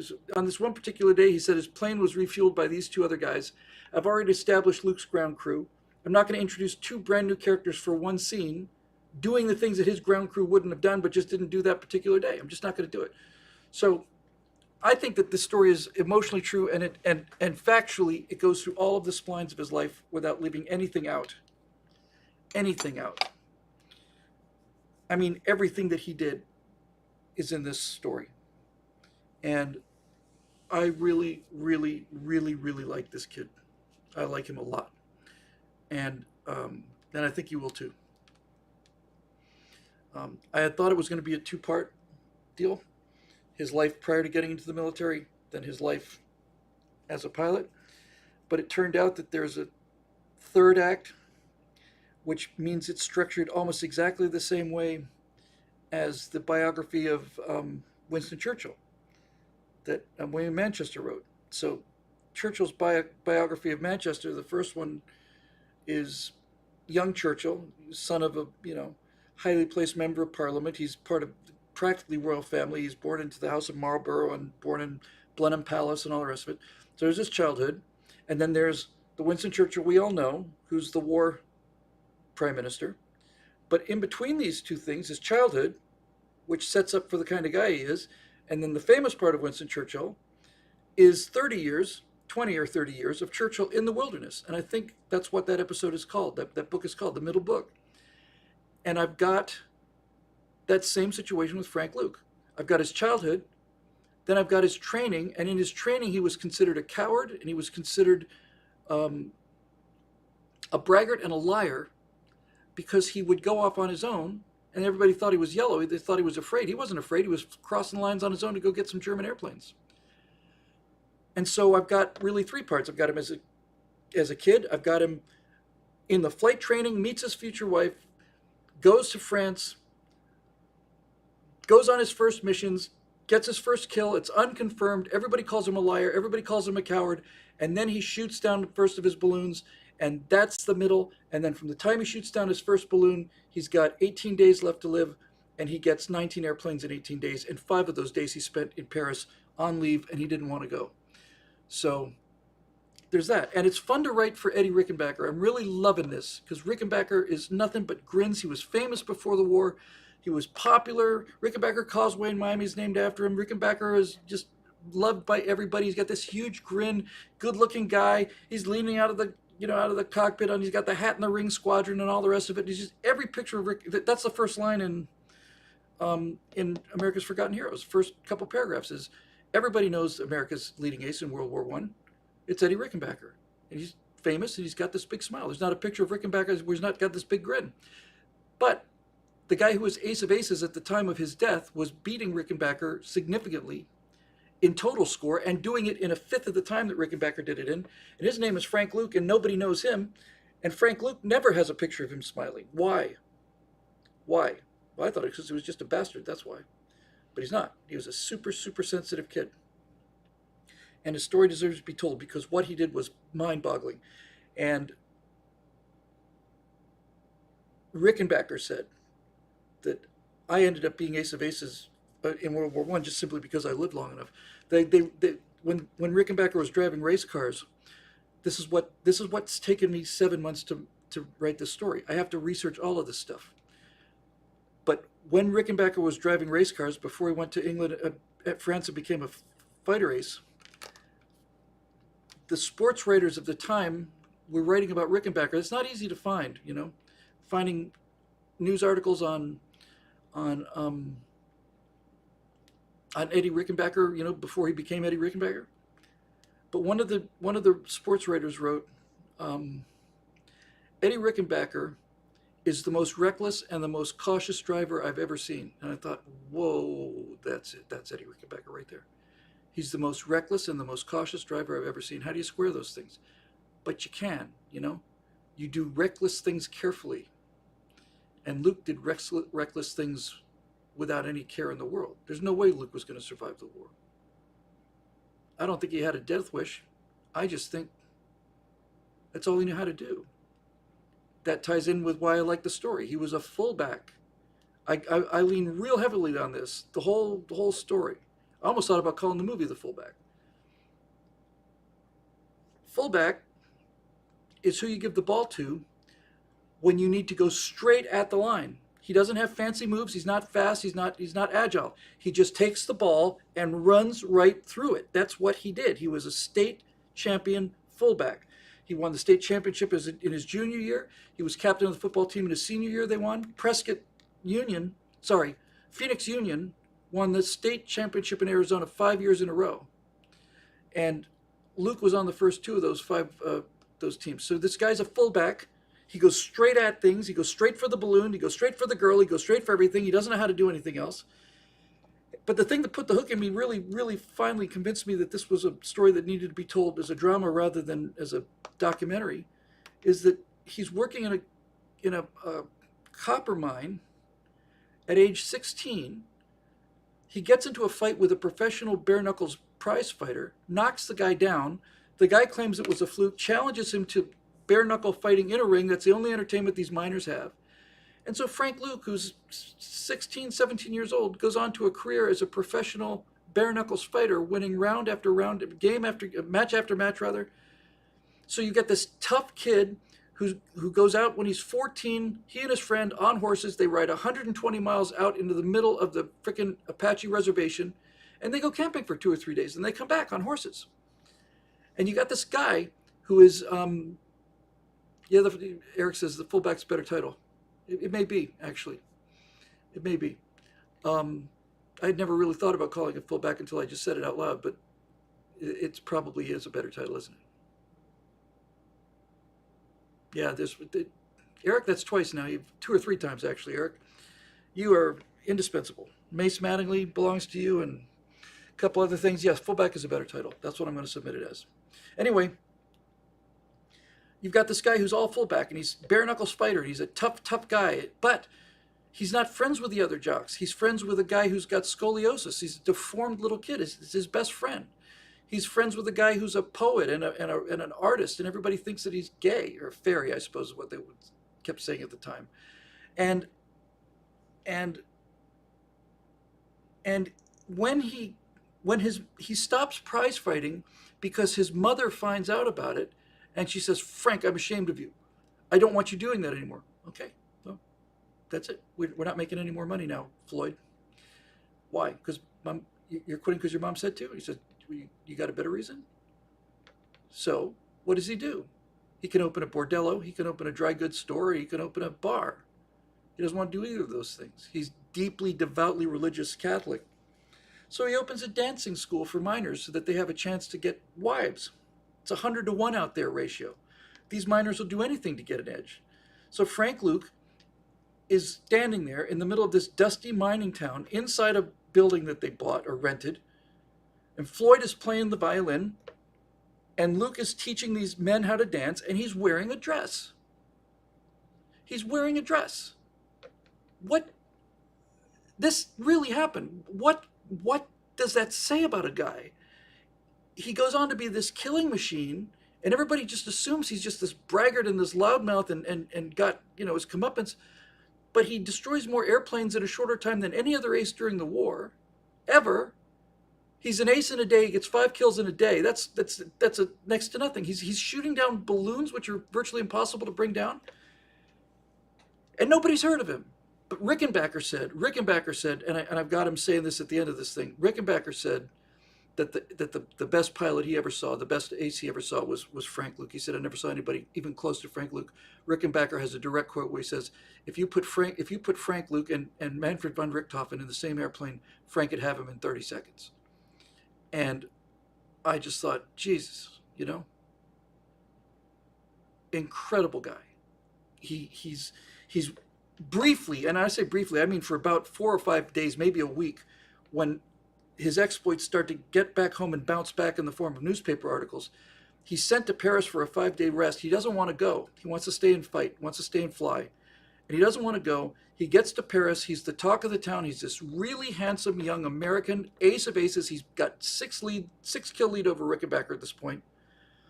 He's young. He's charismatic. He's handsome. All of these Parisian ladies and are just all over him. And he says, I'm sorry, I'm engaged. No, I'm sorry. I would really rather go back to the airfield. So he goes home 2 days early. What's it say about you? You said how many aces in a day has the U.S. got? Boeington is 1. Chuck Yeager is an ace in a day. I'm pretty sure that Robin Olds was an ace in a day. That's actually an interesting idea for a history series for Daily Wire. That's a really good idea. Ace in a day. It'd be more shorter segments, really, I think, because you're just dealing with an individual engagement. But I want to do Taffy 3 is a big deal. In order to practice for Taffy 3, because you can't just go start right on something that big and not F it up. So prior to starting on Taffy 3, I've decided I want to do Operation Bolo and see how realistic I can get Operation Bolo, which is why we talk about DCS and the F4. So there we go. Anyway, I want to do this story, and I want to do all of it. I think that the best home for it now would be, not home, it's Daily Wire's property. They own it. But I like to think that it could be done the way that Masters of the Air is done, where it's essentially a 5-episode series, except to be a 3-episode series. You know, I think you get 3 times the draw out of the same story. We'll see. We'll see. Anyway, that'll do it, I think, for this edition of the Stratosphere Lounge, made possible by the members at BillWhittle.com, who continue to put up with these delays and harassments and cameras that don't work and all these other things that I have to deal with, and who stick through us through thick and thin, and who Steve and Scott and I and Shelley are very, very grateful for, as well as Zoe and Mark, our editor, who we haven't had a chance to hire for a while because we've just been trying to get through this lean patch till I get this thing out the door. And especially thanks to all of you for watching, and most of all to guys like Eric and Marisha Dark and Ian and a couple of other people I've seen who've curated these questions. They don't ask for money, they don't ask for credit, they just do it for free, and it's just a tremendous opportunity. And I'm looking forward to meeting as many of you as I possibly can, not just during the eclipse thing, but just in general. So we'll have more details as we get closer to that. We will be in the general vicinity of Fort Worth. I'm not trying to keep anything secret or hide anything. Thank you very much for that. Very much indeed. Christopher November with a $20 super chat, just with that there. Beautiful. Thank you. So I'd love to meet everybody. I really met so many of you I've met in real life. It's just been so wonderful. And anyway, that'll do it. So I'll be back. I'll be back here early tomorrow morning, Friday morning. I'll be here all weekend, and it's going out the door on Monday night. So help me God, because I can. If it doesn't look like it's going to get finished on Monday, it's going out on Monday anyway, and I'll put in what I missed during the rewrites. So that'll do it. Thanks again for joining us. We'll say goodbye to our friends. Oh, we don't have to say goodbye to our friends on Twitch because we didn't record it on Twitch. Recorded on YouTube. Having problems getting those words out. So Twitch audience, thanks for joining us, and we'll see you next Monday for Stratosphere Studios. And for the one that I'm actually recording over here, thanks very much for joining us, YouTube. 100 viewers, and it amazes me that people sit and listen to this, but I always come out of this feeling so much better than I did going into it. I was not feeling particularly well this evening going into the show, but every time I get a chance to talk to you, fine people, I end up feeling much better. So thanks for everything. It's a pleasure to be here, and I think you'll be impressed with Empire of Terror, and I think you'll be impressed with the Frank Luke story, which I am determined will see the light of day one way or another. So thanks for joining us, and I guess we will see you Monday night.